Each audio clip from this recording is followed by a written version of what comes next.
आप सभी को गुड इवनिंग। विजय बेटा खुश रहिए। आप सभी को a very very good evening. आप सबके सामने स्क्रीन पर होमवर्क लिखा होगा और होमवर्क में अगर आप गौर करें तो बाकी सब कुछ सेम है, बस एक्सरसाइज 3 ऐड है ना बच्चों। आपके सामने जो होमवर्क दिया है उसे रेगुलरली करो। इस संडे आपका पेपर भी है और इसलिए चैप्टर कंप्लीट आ रहा, तो प्लीज एक एक सवाल को करो और डाउट आए तो पूछते चलो। ई सॉल्यूशन ऐप का भी हेल्प लेते चलो, ठीक है बच्चों। जो होमवर्क आपके सामने है इसमें beginner box up to 3, exercise 1 up to 77, वो सवाल जो कल छोड़े थे उन्हें अभी कर लेना हो जाएगा, ठीक है। चलिए शुरू करते हैं हमारी आज की क्लास बच्चों। अभी तक जो हमने पढ़ा उसमें पढ़ा zero order, first order, second order, nth order, ये सारा कुछ अपन ने पढ़ा, ठीक है। अब हुआ क्या, हम जब ये सारा ऑर्डर पढ़ रहे थे तो उसी दौरान हमें कुछ ऐसा मिला जो बड़ा अजीब था, जो बड़ा डिफरेंट था। वो डिफरेंट क्यों था, कैसे था, मैं आपको पूरा किस्सा सुनाता हूं और फिर आपको समझाता हूं जो हम टॉपिक पढ़ने वाले हैं वो है क्या। एक्चुअल में हुआ क्या, हम लोग जो ऑब्जर्व किया वो बड़ा डिफरेंट था। कैसे था, मैं सबसे पहले आपको पूरा एक्सपेरिमेंट समझाता हूं, फिर आपको याद करवाऊंगा और फिर आपको ट्रिक बताता हूं, ठीक बच्चों। आप सबका मुझे ध्यान चाहिए। मान लेते हैं अपनी रिएक्शन हो रही थी, ऐसा मान लेते हैं सरल भाषा में कि जो रिएक्शन हो रही थी उसमें a प्लस बी था और इससे प्रोडक्ट बन रहा था। क्लियर।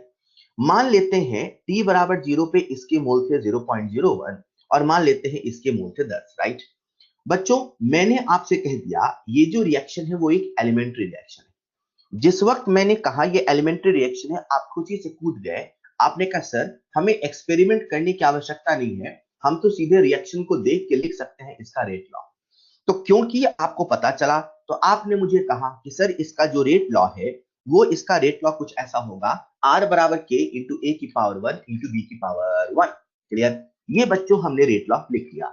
इसकी मदद से आप सब ने मुझे बता दिया सर ये जो रिएक्शन है इसका ऑर्डर 2 है और इसकी जो मॉलिक्यूलर 2 आपने मुझे बता दिया। लेकिन फिर भी मैं कहा यार ये जो अपनी थ्योरी है ना, चलो इसे एक बार वेरीफाई करते हैं और एक्सपेरिमेंट कर ही लेते हैं। मैंने कहा ठीक है सर कर लेते हैं। तो हुआ क्या, हमने एक्सपेरिमेंट किया। जब हमने एक्सपेरिमेंट किया तो हमने कंसंट्रेशन को बदल बदल के देखा कि किसके बदलने से रेट कैसा बदल रहा है। हमें उम्मीद थी कि R बराबर K इंटू ए बी है, ठीक। तो अपन ने एक बार A की कंसंट्रेशन को बदला, एक बार B की कंसंट्रेशन बदला, कुछ ऐसे। T बराबर 0 पे इसकी कंसंट्रेशन थी 0.01 और इसकी कंसंट्रेशन थी 10। किसी टाइम T पे मान लो इसके 0.01 रिएक्शन में चले गए तो दोनों की जो स्टोइचियोमेट्री है वो है 1, है ना। तो इसके अगर 0.01 गए हैं तो इसमें से भी 0.01 जाएंगे बच्चों, और जो बचेगा वो कितना बचेगा, 9.99। क्लियर। इसको ऐसे समझिए कि जो रिएक्टेंट A था, ठीक है, उसकी कंसंट्रेशन 0.01 थी और उसकी 10 थी। कहीं ना कहीं आप देख सकते हो जो B है वो A के कंपैरिजन में एक्सेस में है। अगर कोई 0.01 है और अगर कोई 10 है तो जो 10 वाला है वो A के कंपैरिजन में एक्सेस में है, मतलब एक दूसरे रिएक्टेंट से एक्सेस में है। तो हमने क्या किया, एक बार ए का एक बार बी का रेट का लिखा। तो अपन ने जब ए का रेट समझा तो इनिशियल रेट लिखा, फाइनल रेट लिखा। जब हम इनिशियल रेट लिख रहे थे तो उसमें कंसंट्रेशन भी इनिशियल पुट कर रहे थे, और जब हम फाइनल रेट लिख रहे थे तो उसमें कंसंट्रेशन भी फाइनल पुट कर रहे थे। जो इनिशियल वाला कंसंट्रेशन है वो है 0.01 और जो फाइनल वाला कंसंट्रेशन है उसमें से 0.01 में से 0.01 चले गए, यानी कि जीरो बचा। 0.01 था उसमें से 0.01 चला गया, रिएक्शन में सारा चला गया, तो कितना बचा, जीरो। मतलब आपको ऐसा रियलाइज होगा कि इसकी कंसंट्रेशन के बदलने से रेट में चेंज हो रहा। एक्चुअली एक बड़ा सिंपल सा मैथमेटिक्स का रूल है। रूल क्या है, स्मॉल में अगर स्मॉल का चेंज होता है, स्मॉल में अगर स्मॉल का चेंज होता है तो वो ऑब्जर्व होता है, करेक्ट। स्मॉल में अगर स्मॉल का चेंज होता है तो वो ऑब्जर्व होता है। स्मॉल में अगर स्मॉल का चेंज होता है तो वो ऑब्जर्व होता है। कंसंट्रेशन पहले बहुत छोटी थी, उसमें छोटा सा चेंज हुआ, आपको ऑब्जर्व हुआ। लेकिन जब हम बी की बात करते हैं तो बी का जो इनिशियल रेट था वो था आर बराबर के इंटू 10, और जब कंसंट्रेशन थोड़ा सा कम हो गई तो उस समय जो हमने रेट लिखा वो लिखा 9.99। मुझे कोई भी बच्चा बता सकता है सर जो आर आई है वो आर फाइनल के लगभग बराबर होगा। मतलब अगर आप रेट की वैल्यू निकालोगे तो आपको लगेगा कि दोनों रेट लगभग समान है, नाम नाम नाम मात्र का अंतर है, जो कि नहीं है। एक्चुअली मैथमेटिक्स का एक रूल होता है। रूल क्या होता है, बिग नंबर में मतलब लार्ज नंबर में, अगर लार्ज में स्मॉल का चेंज होता है, लार्ज में स्मॉल का चेंज होता है, लार्ज में स्मॉल का चेंज होता है, तो वो ऑब्जर्व नहीं होता है, तो वो ऑब्जर्व नहीं होता है। मेरा कहने का मतलब समझिएगा बच्चों, एक की कंसंट्रेशन बहुत कम थी और एक की कंसंट्रेशन बहुत ज्यादा है। कम वाले में चेंज हुआ तो हमें ऑब्जर्व हुआ, ज्यादा वाले में उतना ही चेंज हुआ तो हमें ऑब्जर्व नहीं हुआ। बच्चों एक्चुअल में हमें ऑब्जर्व क्या हुआ, हमें ऑब्जर्व ऐसा होगा, सर एक ही कंसंट्रेशन को बदला तो रेट बदला, एक ही कंसंट्रेशन को बदला तो रेट बदला, लेकिन जब बी की कंसंट्रेशन को बदला तो रेट नहीं बदला। तो हमें ऑब्जर्व ऐसा होगा, सर इस रिएक्शन का जो रेट लॉ है वो केवल एक ही कंसंट्रेशन पे डिपेंड करता है, लेकिन बी पे डिपेंड नहीं करता। होना क्या चाहिए था ये वाला, होगा क्या नीचे वाला, मतलब मैं ऐसे लिख दूं या R बराबर K इंटू ए लिख दूं, ऐसे चलेगा? बिल्कुल चलेगा। बच्चों क्या होना चाहिए था ऊपर वाला, क्या है नीचे वाला? एक्चुअली में होता क्या है कि जब कभी रिएक्शन में कोई रिएक्टेंट एक्सेस में होता है तो उसके चेन से लगभग रेट में कोई चेंज नहीं आता, तो अपन ऐसा कहते हैं उसकी जो कंसंट्रेशन है ना कांस्टेंट है। तो क्योंकि उसकी कंसंट्रेशन कांस्टेंट है, लगभग कांस्टेंट है, तो उससे रेट में कोई खास चेंज नहीं आता, तो उससे रेट में खास चेंज नहीं आता, तो हमें ऐसा लगता है कि रेट उस पर डिपेंड नहीं हो रहा। बच्चों ये जो मैंने आपको एक्सपेरिमेंट समझाया उसे मैं इस भाषा में समझाता हूं, समझ में आए तो बताइएगा। बच्चों कभी कभी ऐसा होता है, कभी कभी ऐसा होता है रिएक्शन में एक से ज्यादा रिएक्टेंट होता है, कभी कभी ऐसा होता है रिएक्शन में एक से ज्यादा रिएक्टेंट होता है, कोई कम तो कोई बहुत ज्यादा होता है, कोई कम तो कोई बहुत ज्यादा होता है। तो बहुत ज्यादा होता है उसकी कंसंट्रेशन में चेंज नाम मात्र का होता है या ना कि बराबर होता है, तो हमें ऐसा आभास होता है, हमें ऐसा आभास होता है कि जो रिएक्शन का रेट है उस रिएक्टेंट पे डिपेंड नहीं करता जो एक्सेस में होता है। बच्चों यही स्यूडो फर्स्ट ऑर्डर रिएक्शन होता है, बच्चों यही स्यूडो फर्स्ट ऑर्डर रिएक्शन होता है। ऐसा कभी कभी होता है, कभी कभी ऐसा होता है कि रिएक्शन में एक से ज्यादा रिएक्टेंट होता है, कोई कम तो कोई बहुत ज्यादा होता है, जो बहुत ज्यादा होता है उसकी कंसंट्रेशन में चेंज होने से रेट में कोई खास चेंज नहीं होता है, तो हमें ऐसा आभास होता है कि उस रिएक्टेंट पे रेट डिपेंड नहीं होता है। बच्चों यही स्यूडो फर्स्ट ऑर्डर रिएक्शन होता है, यही स्यूडो यानी कि फेक, स्यूडो यानी कि फेक। बच्चों ये जो हमें आभास हुआ ये फेक आभास हुआ, लेकिन ऑर्डर तो एक्सपेरिमेंटल होता है, जैसा हुआ वैसा हुआ मतलब नहीं, होता तो एक्सपेरिमेंटल है, जैसा आभास हुआ वही होगा। मतलब इस रिएक्शन का ऑर्डर इतना होना चाहिए था, लेकिन इस रिएक्शन का ऑर्डर तो नहीं माना जाएगा, जो थ्योरी से आया वो ऑर्डर नहीं माना जाएगा। अगर कोई मुझसे इस रिएक्शन का ऑर्डर पूछेगा तो भैया ऑर्डर तो वन ही बताया जाएगा, क्या होना चाहिए था टू, पर क्या है वन। सच है कि आभास है, आभास है, स्यूडो है, फेक है, पर जो है वही है। हमें क्या आभास हुआ वन, तो इसे अपन बोलते हैं स्यूडो फर्स्ट ऑर्डर रिएक्शन। क्या बोल रहे हैं? Pseudo first order reaction. बच्चों मैं इसी चीज को आपको एक लाइव एग्जांपल से समझाता हूं। लाइव एग्जांपल है hydrolysis of ester in acidic medium. गौर करिए, ये जो ईस्टर है वो एसिडिक मीडियम में हाइड्रोलाइज हो रहा है। मैं आप सबको एक फैक्ट बता देता हूं, जो हाइड्रोलिसिस ऑफ ईस्टर होता है, जो हाइड्रोलिसिस ऑफ ईस्टर होता है, अगर वो बेसिक मीडियम में होता है बच्चों, अगर वो बेसिक मीडियम में है तो वो सेकेंड ऑर्डर है। आप सब गौर करिएगा, यहां ये एसिडिक मीडियम है और एसिडिक मीडियम का क्या केस है सुनिएगा।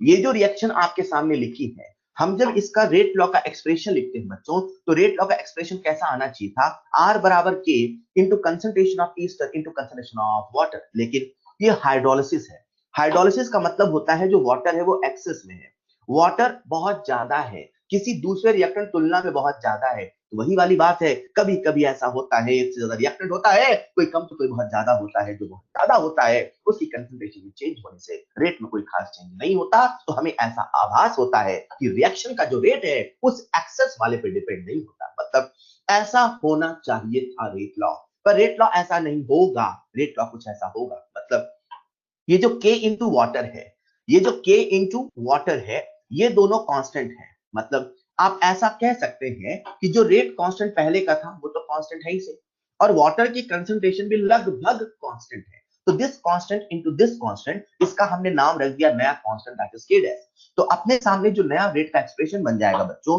वो हो जाएगा r बराबर k dash into concentration of Easter. बच्चों सबसे पहले मैंने आपको एक्सपेरिमेंट बताया, फिर आपको याद कराया, अब एक ट्रिक बता देता हूं।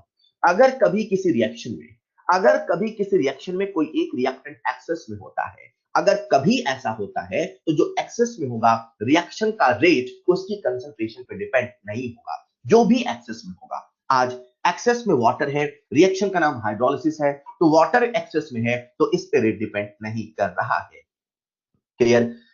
इसी के साथ मैं आपको एक रियल एग्जांपल और लेके बताता हूं, that is inversion of cane sugar. Inversion का मतलब क्या है, ये आपको ऑर्गेनिक केमिस्ट्री में डिटेल बताया जाता है, मैं तो बस आपको दो एग्जांपल बता रहा हूं जो आपके सिलेबस में है, आपको याद होना चाहिए। क्लियर? साथ में मैंने ये भी बता दिया कि अगर वही ईस्टर का हाइड्रोलिसिस बेसिक मीडियम में होता है तो वो सेकंड ऑर्डर होता है, जिसका जवाब मिलता है ऑर्गेनिक केमिस्ट्री के मैकेनिज्म में। मैंने तो अभी आपको एक फैक्ट बताया कि एसिडिक मीडियम का हाइड्रोलिसिस सूडो ऑर्डर है, और जो केन शुगर का इन्वर्जन है that is also a pseudo order. कैसे?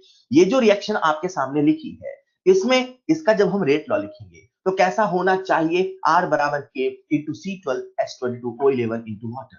बच्चों यहां पर जो वाटर है ना, ये भी एक्सेस में है, तो जैसा मैंने आपसे कहा, जो एक्सेस में होगा उसका रेट उस पर डिपेंड नहीं करेगा। एक्सेस में कौन है, वाटर, मतलब इस रिएक्शन का जो रेट है वाटर पर डिपेंड नहीं करेगा, मतलब वाटर की पावर जीरो, या ऐसा समझो कि रेट लॉ एक्सप्रेशन वाटर नहीं आएगा। क्लियर? हमने इस प्रकार से जो रेट लॉ लिखा है यही रेट लॉ है, और इस रेट लॉ से जो ऑर्डर आया है यही स्यूडो ऑर्डर है, ये एक्चुअल ऑर्डर नहीं है। एक्चुअल क्या होना चाहिए था, टू, क्या है, one, this is called pseudo order reaction. बच्चों यहां पे दो कंसेप्ट आते हैं। पहला कंसेप्ट आता है, ये जो रिएक्शन लिखा हुआ है आपके सामने, इस रिएक्शन का ऑर्डर क्या है। मुझे बच्चा बच्चा बता सकता है कि सर इस रिएक्शन का जो ऑर्डर है वो है ऑर्डर वन, लेकिन वहीं पे दूसरा सवाल आता है, ये जो हाइड्रोलिसिस ऑफ ईस्टर है एसिडिक मीडियम में, इसकी मॉलिक्यूलरिटी कितनी है, what will be the molecularity. अगर इसका ऑर्डर वन है तो क्या मॉलिक्यूलरिटी वन है, क्या इसकी मॉलिक्यूलरिटी वन है, तो जवाब है नहीं, मॉलिक्यूलरिटी वन नहीं है। मॉलिक्यूलरिटी की डेफिनेशन क्या है, कितने मॉलिक्यूल टकराए। बच्चों मुझे एक बात बताओ, अगर पानी ना होता, अगर वाटर ना होता, केवल ईस्टर होता, तो क्या हाइड्रोलिसिस हुआ होता, नहीं हुआ होता। पानी का मॉलिक्यूल होता, ईस्टर ना होता, तो क्या हाइड्रोलिसिस होता, नहीं होता। ईस्टर होता, पानी ना होता, रिएक्शन नहीं होता। पानी होता, ईस्टर ना होता, रिएक्शन नहीं होता। दोनों का होना जरूरी है, एक दूसरे के बिना रिएक्शन नहीं होता। मतलब कहीं ना कहीं अपन ऐसा तो कह सकते हैं ना, पहली बार जब रिएक्शन हुई होगी तो दोनों के मॉलिक्यूल तो टकराए होंगे ना। पहली बार कितने मॉलिक्यूल कोलाइड हुए होंगे, दो, इसीलिए कहा जाता है इसकी जो मॉलिक्यूलरिटी है वो तो टू है, हाँ ऑर्डर वन है, हाँ हमें गलत आभास हुआ, पर क्या करें, ऑर्डर तो एक्सपेरिमेंटल है, जो आपको एक्सपेरिमेंटल दिखाई देता है वही ऑर्डर लिखा जाता है, वही ऑर्डर लिखा जाता है। क्लियर? बच्चों ये जो हमारे सामने अगली रिएक्शन है, इस रिएक्शन का भी रेट लॉ अपन ने लिखा, इसका जो रेट लॉ आता है R बराबर K dash into concentration of cane sugar. ये जो आपके सामने रिएक्शन लिखी है, अगर कोई मुझसे इसका ऑर्डर पूछे तो बताओ इसका ऑर्डर हम क्या बोलेंगे, सर इसका ऑर्डर तो हम लोग बताएंगे वन। लेकिन अगर कोई मुझसे इस रिएक्शन की मॉलिक्यूलरिटी पूछता है तो क्या आप सब लोग मुझे बता सकते हो मॉलिक्यूलरिटी कितनी होगी। सर मॉलिक्यूलरिटी तो टू ही होगी, सर मॉलिक्यूलरिटी तो टू ही होगी। क्लियर? इस रिएक्शन में कितने मॉलिक्यूल पहले टकराए होंगे, सर वही है कि इन दोनों मॉलिक्यूल के बिना रिएक्शन नहीं होती, और इन दोनों मॉलिक्यूल का होना जरूरी है, इसलिए मॉलिक्यूलरिटी टू है। कंसेप्ट नंबर वन, ऑर्डर और मॉलिक्यूलरिटी का सवाल। कंसेप्ट नंबर टू, बच्चों सुनिएगा, ये जो आपके सामने रिएक्शन लिखी है, इसमें जो रेट कांस्टेंट लिखा है, ये जो रिएक्शन लिखी है, क्या इसका ऑर्डर टू है, इसका ऑर्डर टू है इस वाले रेट लॉ से। मतलब जब इसका रेट लॉ हमने थ्योरेटिकल लिखा, हमने रिएक्शन से लिखा, तो इस समय इसका जो के है, इसका के का यूनिट होगा, मतलब सेकंड ऑर्डर का होगा, और वो क्या होगा बच्चों, बोल पाओगे, mole minus half, litre plus half, T inverse. अभी हम सेकंड इनवर्स या मिनट इनवर्स नहीं लिख रहे हैं, मैं सिंपल लिख रहा हूं टी इनवर्स, आप समझ सकते हैं, कभी सेकंड तो कभी मिनट, जैसा पढ़ रहे हो वैसा। लेकिन जब के और वाटर का मल्टीप्लीकेशन हो गया, तो अभी जो के डैश आया है, क्या यहाँ पे इसका ऑर्डर वन है, यानी कि अभी जो के डैश की यूनिट आएगी, अभी जो के डैश की यूनिट आएगी, इस के डैश की जो यूनिट है वो फर्स्ट ऑर्डर रिएक्शन वाली होगी, मतलब ये होगी सेकंड इनवर्स, बोलो हाँ या ना। ऑब्वियसली कभी सेकंड इनवर्स तो कभी मिनट इनवर्स, तो मैं जनरलाइज करने के लिए यहां लिख देता हूं टी इनवर्स। जनरलाइज करने के लिए यहां लिख देता हूं टी इनवर्स। क्लियर बच्चों? ये जो आपके सामने लिखा हुआ है, मैंने यहाँ पे सबसे पहले आपको बताया सूडो ऑर्डर होता क्या है, सूडो ऑर्डर का मतलब क्या होता है, क्यों किसी के ज्यादा होने से उस पर रेट नहीं डिपेंड करता, ये पूरा एक डाटा लेके आपको एक्सप्लेन किया। और फिर मैंने आपको याद कराया, एक ट्रिक बता देता हूं, जब भी कोई एक्सेस में होगा, जब भी कोई एक्सेस में होगा, रेट लॉ उस पर डिपेंड नहीं होगा। यही रूल के साथ आओ एक सवाल करते हैं। क्लियर? यही रूल के साथ आओ एक सवाल करते हैं। आप सबके सामने स्क्रीन पे एक सवाल है। क्रिकेट देखते हो आप लोग? बेटा क्रिकेट देखते हो? देखते हैं। तो पता जब अपन क्रिकेट देखते हैं तो पता कैसे देखते हैं? ऐसे देखते हैं, अरे यार ये बॉल नहीं खेल। होता क्या है कि वही वाली बात यहां पे है। अब जब मैंने आपसे कहा आपको ध्यान से सुनना है तो ध्यान से सुनना है। अब आप नहीं सुनोगे तो फिर कैसे मजा आएगा? मत सुनो, फिर बोलते रहना। आप सबके सामने स्क्रीन पे एक सवाल है, a प्लस टू बी से बना c r बराबर k इंटू ए की पावर 1 इंटू बी की power 2, find order of reaction if a is taken excess. आपको रिएक्शन का ऑर्डर बताना है अगर a एक्सेस में है। बेहद ही आसान सवाल है, बेहद ही आसान सवाल। कोई भी बता सकता है सर यहाँ पे a की पावर 0 होगा, मतलब जो रेट लॉ होगा r बराबर k इंटू बी की पावर 2 होगा। बच्चों ये एक सेकंड ऑर्डर रिएक्शन है, ऑब्वियसली सूडो सेकंड ऑर्डर आप बोल सकते हो, आप बोल सकते हो, लेकिन हमारा जो सिलेबस है वो स्यूडो फर्स्ट ऑर्डर है। लेकिन इस सवाल के माध्यम से आपको हमने सिखाया, इस सवाल के माध्यम से आपको हमने सिखाया कैसे सवाल करना है। क्लियर? जो भी एक्सेस में होगा, ऑब्वियसली आदित्य बेटा, जो भी एक्सेस में होगा उसे हम उसकी पावर 0 यानी उसका ऑर्डर 0 मान लेंगे। बच्चों यहां तक जो हमारा सफर था, ये सफर था सारा का सारा, ये सफर था सारा का सारा हमारा केमिकल काइनेटिक्स में रेट और मैकेनिज्म और डिफरेंट डिफरेंट ऑर्डर। अगर आपको याद हो तो मैंने आपसे कहा था कि केमिकल काइनेटिक्स हमें उस सवाल का जवाब देता है कितने समय में कितना। हमने कितने समय में कितना का जवाब तो ढूंढ लिया। अगर आज आपसे कोई पूछता है कि बताओ कितनी देर में 75% खत्म होगा, कितनी देर में 25% खत्म होगा, कितनी देर में 87.5% खत्म होगा, हाँ आज आप निकाल सकते हैं, बशर्ते सबसे पहले आपको पता हो ऑर्डर। एग्जैक्टली आपके सिलेबस में केवल 0 ऑर्डर है, फर्स्ट ऑर्डर है, लेकिन कहीं ना कहीं उस कंसेप्ट से आपको ये तो सिखा दिया गया कि दुनिया में किसी भी रिएक्शन में आप इस सवाल का जवाब ढूंढ सकते हो, बशर्ते आपको पता हो ऑर्डर और पता हो इंटीग्रल रेट लॉ। बच्चों केमिकल काइनेटिक्स का एक सबसे बड़ा एप्लीकेशन ये भी है कि वो हमें ये समझाता है कि किसी भी रिएक्शन का जो रेट होता है वो किन किन चीजों पर डिपेंड करता है। केमिकल काइनेटिक्स हमें रेट के बारे में समझाता है, मैकेनिज्म के बारे में समझाता है and the factors affecting rate of reaction. इस चीज को समझाने के लिए मैं आपके सामने लेके आ रहा हूं एक थ्योरी जिसका नाम है कॉलिजन थ्योरी। सबसे पहले हम लोग कॉलिजन थ्योरी को समझेंगे। जब हम कॉलिजन थ्योरी को समझ जाएंगे तो हम समझेंगे आखिर रिएक्शन होती कैसे है। जब हम रिएक्शन होती कैसे है को समझ जाएंगे तो हम समझेंगे ऐसे कितने फैक्टर्स होते हैं जिनके बदलने से किसी रिएक्शन का रेट बदलता है। बच्चों ऐसे न जाने कितनी थ्योरी है, आप सबके सामने आपके सिलेबस में जो थ्योरी है उसका नाम है कॉलिजन थ्योरी। मैं नहीं कह रहा हूं दुनिया में केवल कॉलिजन थ्योरी है। सर ये कौन सी थ्योरी है, ये किस थ्योरी, ये क्या बताएगा? कॉलिजन थ्योरी हमें यह समझाता है कि कब कभी कोई रिएक्शन होती है, कैसे होती है। कॉलिजन थ्योरी जिसे मैक्स स्ट्राउस और विलियम लुइस ने दिया था, इन्होंने कहा था कि बेटा रिएक्शन होने के लिए कॉलिजन का होना जरूरी है। और सच में बचपन से आपको जितने कंसेप्ट साइंस में पढ़ाए जाते हैं वो ऐसे पढ़ाए जाते हैं कि आपका दिमाग ये सोचना शुरू कर देता है कि रिएक्शन तभी होता है जब कॉलिजन होता है। बिना कॉलिजन के भी रिएक्शन होता है, लेकिन कॉलिजन थ्योरी कहता है रिएक्शन तभी होता है जब कॉलिजन होता है। ये कॉलिजन थ्योरी है, एक थ्योरी है। जब भी कभी कोई थ्योरी आती है तो थ्योरी कुछ अजम्पशन पे बेस्ड होती है, कुछ पोस्टुलेट्स पे बेस्ड होती है। तो एक्चुअली में इस थ्योरी के भी कुछ अजम्पशन थे, वो अजम्पशन आगे चल के लिमिटेशंस बन जाते हैं, ये बात की बात है। लेकिन बिना किसी अजम्पशन की कोई थ्योरी नहीं होती है। चाहे बिग बैंग थ्योरी हो, चाहे कोई भी थ्योरी हो, हमेशा कुछ अजम्पशंस पे होती है। मेरा कहने का मतलब ये है, मैक्स स्ट्राउस और विलियम लुइस ने कहा कि रिएक्शन तभी होगी जब उनके बीच में कॉलिजन होगा। उन्होंने कहा कॉलिजन होना जरूरी है। इन सब बातों को समझने के लिए जो इन्होंने रिएक्शंस के होने की वजह बताई, जिसकी मदद से हम रिएक्शन के रेट को समझ पाएंगे, इन्होंने सारी बातें तब बताई जब वो रिएक्शन गैसियस हो। मतलब आप ऐसा भी कह सकते हैं कि इनके पोस्टुलेट्स थे reaction must be gaseous. Gaseous reaction होनी चाहिए एक बात, और इनके जो कंसेप्ट है, इनकी जो थ्योरी है, वो तभी अप्लाई होंगी जब बाई मॉलिक्यूलर रिएक्शन। मतलब जब भी मैं आपसे सारी बातें कर रहा हूंगा तो आप ये मान के चलना जो रिएक्शन है वो बाइमॉलिक्यूलर है। मतलब कभी पल भर के लिए मत सोचना कि 3 मॉलिक्यूल है 4 मॉलिक्यूल है, उसकी वजह मैं कुछ ही देर में आगे आपको दूंगा। फिलहाल इनका जो लॉजिक है वो ये कहता है कि reaction must be gaseous, reaction must be bimolecular. साथ में उन्होंने ये भी कहा कि जब मॉलिक्यूल्स का आपस में कॉलिजन होता है तो कॉलिजन होने के बाद रिएक्टेंट से प्रोडक्ट बनता है। उस वक्त उन्होंने कहा कि जब रिएक्शन होती है तो स्ट्रक्चर में चेंज नहीं होता। भले हम सबको पता है कि रिएक्शन होने के पहले मॉलिक्यूल का हाइब्रिडाइजेशन कुछ और हो सकता है, स्ट्रक्चर कुछ और हो सकता है, रिएक्शन के बाद में स्ट्रक्चर कुछ और हो सकता है।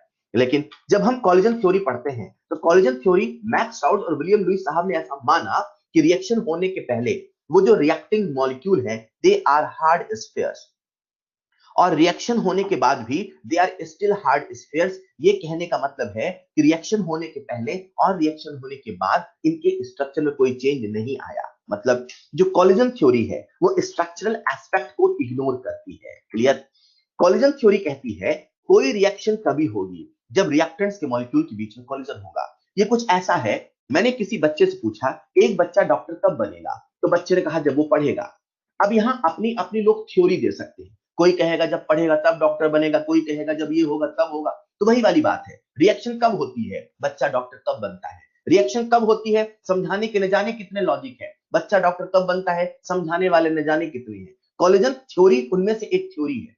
तो कॉलिजन थ्योरी कहती है रिएक्शन तब होगी जब रिएक्टेंट के मॉलिक्यूल्स का कॉलिजन होगा। तो मेरी थ्योरी कहती है एक बच्चा डॉक्टर तब बनेगा जब वो पेपर देगा। अरे जब पेपर देगा तब ना डॉक्टर बनेगा, बिना पेपर के तो डॉक्टर नहीं बनने वाला। जब नीट का पेपर दोगे, खूब पढ़ा खूब पढ़ा खूब पढ़ा, पेपर देने नहीं गए, मतलब कॉलिजन होना जरूरी है। वैसा ही जैसे एक बच्चे का पेपर देना जरूरी है। मतलब हमारे जहन में एक सवाल तो आना चाहिए, सर पेपर देने वाला क्या हर बच्चा डॉक्टर बनता है? क्या कॉलिजन होने वाला हर रिएक्टेंट प्रोडक्ट बनता है? हाँ, आपने कहा कि कॉलिजन होना जरूरी है, कॉलिजन होगा तभी प्रोडक्ट बनने की गुंजाइश है। क्या हर कॉलिजन प्रोडक्ट बनाता है? तो हमने यही सवाल मैक्स स्ट्राउस और विलियम लुईस से पूछा। उन्होंने कहा देखो अगर इसको समझना है तो पहले एक टर्म को समझना होगा, वो टर्म है कॉलिजन फ्रीक्वेंसी। मैंने कहा ये क्या होता है? बोले फ्रीक्वेंसी, कॉलिजन मतलब कोलाइड होने की फ्रीक्वेंसी, मतलब पर यूनिट टाइम। बोले हाँ पर यूनिट टाइम है, साथ में ये भी समझो पर यूनिट वॉल्यूम। मतलब एक यूनिट वॉल्यूम में एक सेकंड में हर सेकंड में कितने कॉलिजन हो रहे हैं। समझो ये जो आपके सामने बना है, इमेजिन करो this is per unit volume. ये जो आपके सामने डायग्राम बना है, इमेजिन करो this is per unit volume. Imagine करो ये 1 सेंटीमीटर क्यूब है, राइट? ये 1 सेंटीमीटर क्यूब है और एक सेकंड में इसके अंदर बहुत सारे गैसियस बाइमॉलिक्यूलर आपस में कोलिजन हो रहे हैं। मैंने बच्चे से कहा सोचो कितने कोलिजन हो रहे होंगे। ये कुछ ऐसा था, मैंने किसी वेटिकन सिटी के बंदे से कहा सोचो हमारे इंडिया में हर साल कितने बच्चे पेपर देते होंगे।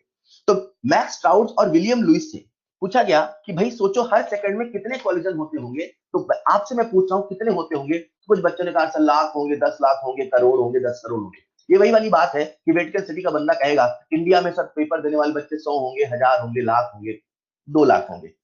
लेकिन जैसे उससे हमने कहा नहीं, इंडिया में मेडिकल का पेपर देने वाले बच्चों का नंबर लाख 2 लाख नहीं है, 15 लाख है। तो उसके होश वैसे ही उड़ जाएंगे जैसे जब मैं आपसे कहता हूं बेटा एक सेकंड में 1 सेंटीमीटर क्यूब, 1 सेंटीमीटर हाथ में सोचना, इमेजिन करना, 1 सेंटीमीटर क्यूब के अंदर 10 की पावर 25 से 10 की पावर 28 कॉलिजन हो रहे हैं। Means the collision frequency means the Z in general is in the range of 10 की पावर 25, 10 की पावर 28। अरे भाई साहब कितना बड़ा नंबर है। हर सेकंड इतने सारे कॉलिजन हो रहे हैं, हर साल 15 लाख बच्चे पेपर दे रहे हैं, इतने सारे कॉलिजन हो रहे हैं। लेकिन मैक्स स्ट्राउस और विलियम लुईस ने पाया कि इतने सारे कॉलिजन में से एक बहुत बहुत छोटा सा फ्रैक्शन है जो प्रोडक्ट में कन्वर्ट होता है। इतने सारे बच्चे पेपर देते हैं लेकिन एक बहुत कम फ्रैक्शन है जो डॉक्टर बनता है। मतलब डॉक्टर बनने के लिए पेपर देना जरूरी है, रिएक्शन होने के लिए कॉलिजन होना जरूरी है। पेपर देने गए 15 लाख, कोलाइड होता है 10 की पावर 25, 10 की पावर 28, लेकिन डॉक्टर बनते बहुत कम, लेकिन प्रोडक्ट बनता है बहुत कम। आखिर ऐसा क्यों होता है? बोले टकराना जरूरी है, बिना टक्कर के प्रोडक्ट नहीं बनेगा, ये सच्चाई है। लेकिन हर टक्कर प्रोडक्ट नहीं बनाता है, मात्र वही कोलिजन प्रोडक्ट बनाता है, मात्र वही प्रोडक्ट बनाता है जिसका कोलिजन इफेक्टिव कहलाता है। मतलब कोलिजन होना चाहिए, खूब होना चाहिए, but the collision must be effective. बच्चे को पेपर देना चाहिए, पेपर देने के पहले पढ़ना चाहिए, हर पढ़ने वाला बच्चा पेपर देता है, हर पढ़ने वाला बच्चा पेपर देता है, पढ़ने से डॉक्टर नहीं, जो इफेक्टिव पढ़ाई करता है उससे डॉक्टर बनता है। अच्छा, तो मात्र वही कॉलेजन प्रोडक्ट बना पाएंगे, मात्र वही कॉलेजन प्रोडक्ट बना पाएंगे जो इफेक्टिव कॉलेजन कह पाएंगे। तो जहन में एक सवाल तो आया, सर ये इफेक्टिव पढ़ाई कैसे होती है, सर ये इफेक्टिव कॉलेजन कैसे होता है? मैक्स स्ट्राउस और विलियम लुइस ने कहा, किसी भी कॉलेजन के इफेक्टिव होने की कुछ शर्तें होती हैं, पढ़ाई के इफेक्टिव होने की कुछ शर्तें होती हैं, जो उन शर्तों पे खरा उतर जाएगा वही इफेक्टिव पढ़ाई कर पाएगा, वही डॉक्टर बन पाएगा। पल भर के लिए ये डॉक्टर की थ्योरी को साइड में रखते हैं और कॉलेजन थ्योरी में आते हैं, कुछ कंसेप्ट आने वाले हैं। क्लियर? तो कॉलेजन होना जरूरी है, कॉलेजन बहुत सारे होते हैं हर सेकंड में, लेकिन जो प्रोडक्ट बनता है वो बहुत थोड़ा सा हिस्सा बनता है और मात्र वही प्रोडक्ट बना पाता है जो इफेक्टिव कॉलेजन करता है। आखिर ये इफेक्टिव कॉलेजन क्या होता है, कौन कौन सी शर्तें होती है? बोले किसी भी कॉलेजन को इफेक्टिव होने के लिए उसे दो बैरियर्स, दो हर्डल को क्रॉस करना होता है। किसी बच्चे को इफेक्टिव पढ़ाई करने के लिए बहुत सारी मुश्किलातों का सामना करना पड़ता है साल भर में। उसके जीवन में न जाने कितने हर्डल्स होते हैं, कभी इंटरनेट नहीं, कभी ये नहीं, कभी मन नहीं लग रहा, कभी व्हाट्सएप, कभी कुछ। लेकिन रिएक्शन की जिंदगी में, रिएक्टेंट मॉलिक्यूल की लाइफ में केवल दो बैरियर, अगर वो इन दो बैरियर्स को क्रॉस कर लेता है तो उसका कॉलेजन इफेक्टिव हो जाता है, और अगर इफेक्टिव कॉलेजन हो जाता है तो प्रोडक्ट झटके से बन जाता है। उनमें से वो दो बैरियर थे, उनमें से सबसे पहला बैरियर था एनर्जी का और दूसरा बैरियर था ओरिएंटेशन का। आओ एक एक करके इन बैरियर्स को समझते हैं। मतलब रिएक्टेंट के मॉलिक्यूल, अगर एनर्जी बैरियर, बैरियर बोल रहे हैं अपन, है ना, मतलब हर्डल है, मतलब रुकावट है, मतलब अड़चने हैं, और ओरिएंटेशन बैरियर, अगर वो इन दो बैरियर को फुलफिल कर लेता है, अगर वो इन दो बैरियर को क्रॉस कर लेता है तो प्रोडक्ट बन जाएगा। और एक एक करके समझते हैं, एनर्जी बैरियर क्या होता है, ओरिएंटेशन बैरियर क्या होता है। समझाने के पहले एक छोटा सा कॉमन सेंस का सवाल पूछ रहा हूं। इमेजिन करो ये चट्टान यहां पर है, क्लियर? इस चट्टान को हमें नीचे गिराना है, क्लियर? तो इस चट्टान को नीचे गिराने के लिए इसे मैं नीचे तक लेके आऊं कि केवल ऊपर तक ले जाके छोड़ दूं, आप नीचे आएगा? मैं आप सबसे पूछ रहा हूं, इस चट्टान को, इस रॉक को हम ऊपर तक लेके जाए तो अपने आप आएगा, नीचे तक ले जाने में एनर्जी खर्च करनी होगी? आपने बिल्कुल सही कहा, सर इसे ऊपर तक ले जाओ, नीचे अपने आप आएगा। बच्चों, इसे आप ऐसे भी समझ सकते हैं, ये चट्टान जब यहां था तो इसकी पोटेंशियल एनर्जी थी mgh, लेकिन जैसे ये चट्टान, ये रॉक यहां पहुंचता है तो इसकी जो पोटेंशियल एनर्जी है पहले से ज्यादा होती है। ये अपने सबसे अनस्टेबल सिचुएशन पे है। दुनिया में हर चीज स्टेबल होना चाहती है, जैसे आपने चट्टान को ऊपर पहुंचा दिया, ये सबसे अनस्टेबल सिचुएशन पे है, ये सबसे ज्यादा अनस्टेबल है। खुद को स्टेबलाइज करने के लिए चाहे तो लेफ्ट जाएगा, चाहे तो राइट जाएगा। आपने उस टॉप मोस्ट पॉइंट से इसे हल्का सा साइड में रखा है, सर ये अपने आप नीचे चला आएगा। मतलब सारा खेल सबसे ऊपर पहुंचाने का है। मैक्स स्ट्राउस और विलियम लुइस ने कहा, अरे भाई कुछ ऐसा ही रिएक्शन के जीवन में होता है। उन्होंने कहा कुछ ऐसा ही रिएक्शन के जीवन में होता है, उसके जीवन में भी एनर्जी बैरियर होता है, बस रिएक्टेंट के मॉलिक्यूल को यहां पहुंचाने का खेल होता है। जैसे ऊपर पहुंचता है वो इफेक्टिव कॉलेजन में तब्दील होता है। लेकिन यहाँ पे कुछ टेक्निकलिटीज हैं, यहाँ पे कुछ टेक्निकल वर्ड हैं, आओ उन्हें समझते हैं। इस चीज को समझाने के लिए मैं आपके सामने एक ग्राफ लेके आया हूं, ठीक? ये जो ग्राफ है बच्चों, इस ग्राफ में हमने गैसियस बाइमॉलिक्यूलर बनाया। ये गैसियस है, ये बाइमॉलिक्यूलर है, क्लियर? क्यों दो मॉलिक्यूल बनाए, समझ पाए? ये गैस है और बाइमॉलिक्यूल है, इनका रिएक्शन होगा तो रिएक्टेंट है, रिएक्टेंट से बन रहा प्रोडक्ट, ये बॉन्ड बन गया तो इससे मैंने साथ में जोड़ दिया। बॉन्ड बनने का मतलब है साथ में जोड़ दिया। अरे ठीक है, क्या ज्यादा जुड़ गए क्या? जैसे ही हमने इन दोनों को बॉन्ड बनाया तो समझ में आ गया कि ये दोनों जुड़ गए। मतलब ऐसे मानो ये AB है और ये मानो ये AB कंबाइंड है, क्लियर? होता क्या है, ये जो AB का मॉलिक्यूल है इसे हमें सबसे टॉप मोस्ट पॉइंट पे यहां पहुंचाना है, और जैसे यहां पहुंचेगा खेल हो जाएगा। टेक्निकल शब्दों में ये जो सबसे टॉप मोस्ट पॉइंट है, जो सबसे ऊपर का शिरा है ना बच्चों, यहां पे जो बनता है उसे हम लोग बोलते हैं एक्टिवेटेड कॉम्प्लेक्स। मतलब अगर मैं टेक्निकल भाषा में आपसे बात करूं तो ऐसे करूंगा, for a collision to be effective, reactant molecule must have to form activated complex. मतलब उन्हें एक्टिवेटेड कॉम्प्लेक्स बनाना है, और एक्टिवेटेड कॉम्प्लेक्स जैसे बनेगा ना वैसे तो वो अपने आप प्रोडक्ट बनाएगा। रिएक्टेंट के मॉलिक्यूल के पास अपनी कुछ एनर्जी है, पल भर के लिए मान लो इनकी एनर्जी है 40, और ये जो एनर्जी के एक्सिस है यहाँ 0 है, ये 40 है, और पल भर के लिए मान लो ये जो एनर्जी है वो 100 है, राइट? ये जो टॉप मोस्ट वाला पॉइंट है बच्चों, इसे अपन बोल देते हैं 100, क्लियर? ये जो टॉप मोस्ट वाला पॉइंट है इसे बोल देते हैं 100। मेरे शब्दों को ध्यान से सुनिएगा। हमें रिएक्टेंट के मॉलिक्यूल को ऊपर पहुंचाना है। ये कुछ ऐसा है जैसे चट्टान को ऊपर पहुंचाना है। मैंने बच्चों से सवाल पूछा, बेटा रिएक्टेंट के मॉलिक्यूल को और कितनी एनर्जी मिल जाए, रिएक्टेंट के मॉलिक्यूल को और कितनी एनर्जी मिल जाए कि वो एक्टिवेटेड कॉम्प्लेक्स बना ले, तो आप क्या बोलोगे? 60। ये जो 60 है, ये जो और कितनी है, ये जो मिनिमम एक्स्ट्रा है ना बच्चों, इसे ही हम लोग बोलते हैं एक्टिवेशन एनर्जी। इसे ही हम लोग बोलते हैं एक्टिवेशन एनर्जी। मतलब अगर मैं मैक्स स्ट्राउड और विलियम लुइस से बात करूंगा तो ऐसे बात करूंगा। कैसे? सुनिएगा, वो जो आपको मैं समझाता हूं उसे ऐसे बोलता हूं। कैसे?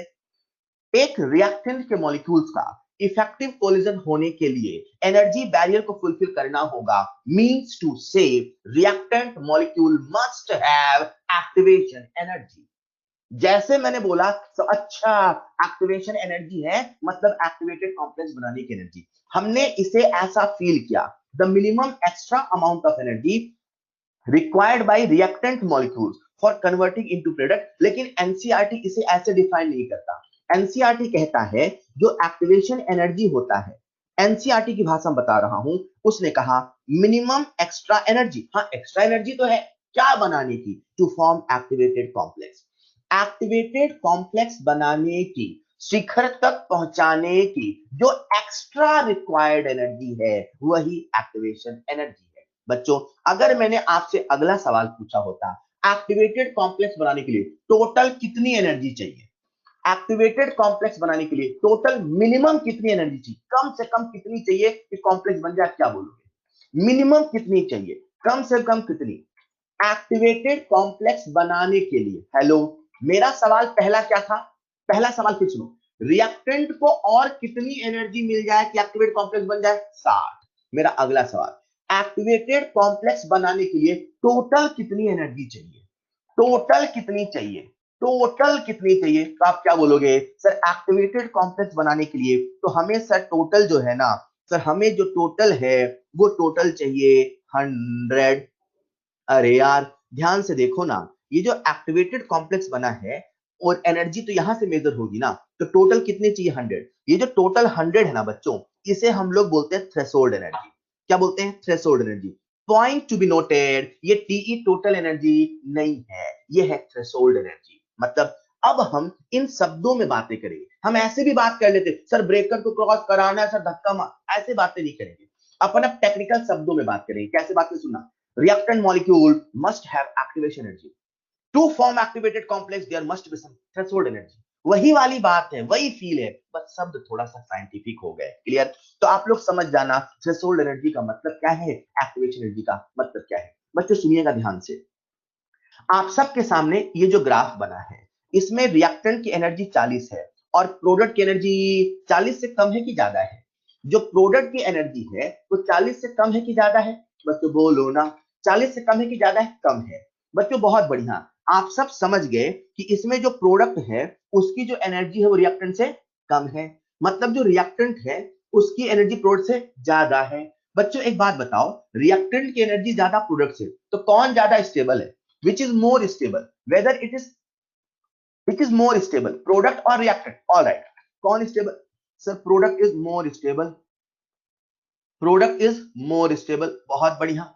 बच्चों एक बात बताओ, प्रोडक्ट सबसे ज्यादा स्टेबल है, इस एनर्जी प्रोफाइल डायग्राम में सबसे ज्यादा अनस्टेबल कौन है? Which is the most unstable? इस एनर्जी प्रोफाइल डायग्राम में सबसे ज्यादा अनस्टेबल कौन है? Which is the most unstable? सबसे ज्यादा अनस्टेबल कौन है? सबसे ज्यादा अनस्टेबल है एक्टिवेटेड कॉम्प्लेक्स। ये जो सबसे ऊपर बनता है ना, इसे हम लोग बोलते हैं एक्टिवेटेड कॉम्प्लेक्स। मेरी बात को सुनिएगा, रिएक्टेंट ये वाला पॉइंट और प्रोडक्ट ये वाला पॉइंट, इस वाले पॉइंट के बीच का जो सफर है, मतलब रिएक्टेंट से प्रोडक्ट बनने का जो सफर है उसे बोलते हैं ट्रांजिशन। उसके जीवन में ट्रांजिशन हो रहा है। तो ये जितने पॉइंट है सब ट्रांजिशन पॉइंट है, सब ट्रांजिशन स्टेट है। राइट? ये कुछ ऐसा है, जब एक बच्चा मेडिकल एग्जाम की तैयारी करता है तो साल भर का उसका जो प्रिपरेशन है ये उसका ट्रांजिशन फेज होता है। हर दिन वो बदलता है, हर दिन वो सीखता है, टीचर की बात मानता है, होमवर्क करता है तो खुद को अपने हिसाब से ढालता है, नहीं सुनता तो दूसरे तरह का ट्रांजिशन होता है। ट्रांजिशन स्टेट मतलब कितने कितने स्टेट इसमें ट्रांजिशन हुआ, उस ट्रांजिशन स्टेट का जो हाईएस्ट पॉसिबल एनर्जी स्टेट है उसे बोलते हैं एक्टिवेटेड कॉम्प्लेक्स। क्लियर? ये पूरा पाथ ट्रांजिशन हो रहा है और जो हाईएस्ट उसे क्या बोलते हैं? Activated complex. इस ग्राफ में जो सबसे ज्यादा अनस्टेबल है वो कौन है? Activated complex, right? बच्चों एक बात बताओ, किसकी एनर्जी ज्यादा? प्रोडक्ट की। किसकी एनर्जी कम? रिएक्टेंट की। क्या हम लोग डेल्टा एच निकाल लें? तो डेल्टा एच निकालने का तरीका होता है एचपी माइनस एच आर। बोलो हाँ या ना। बोलो ये निगेटिव आएगा कि पॉजिटिव आएगा?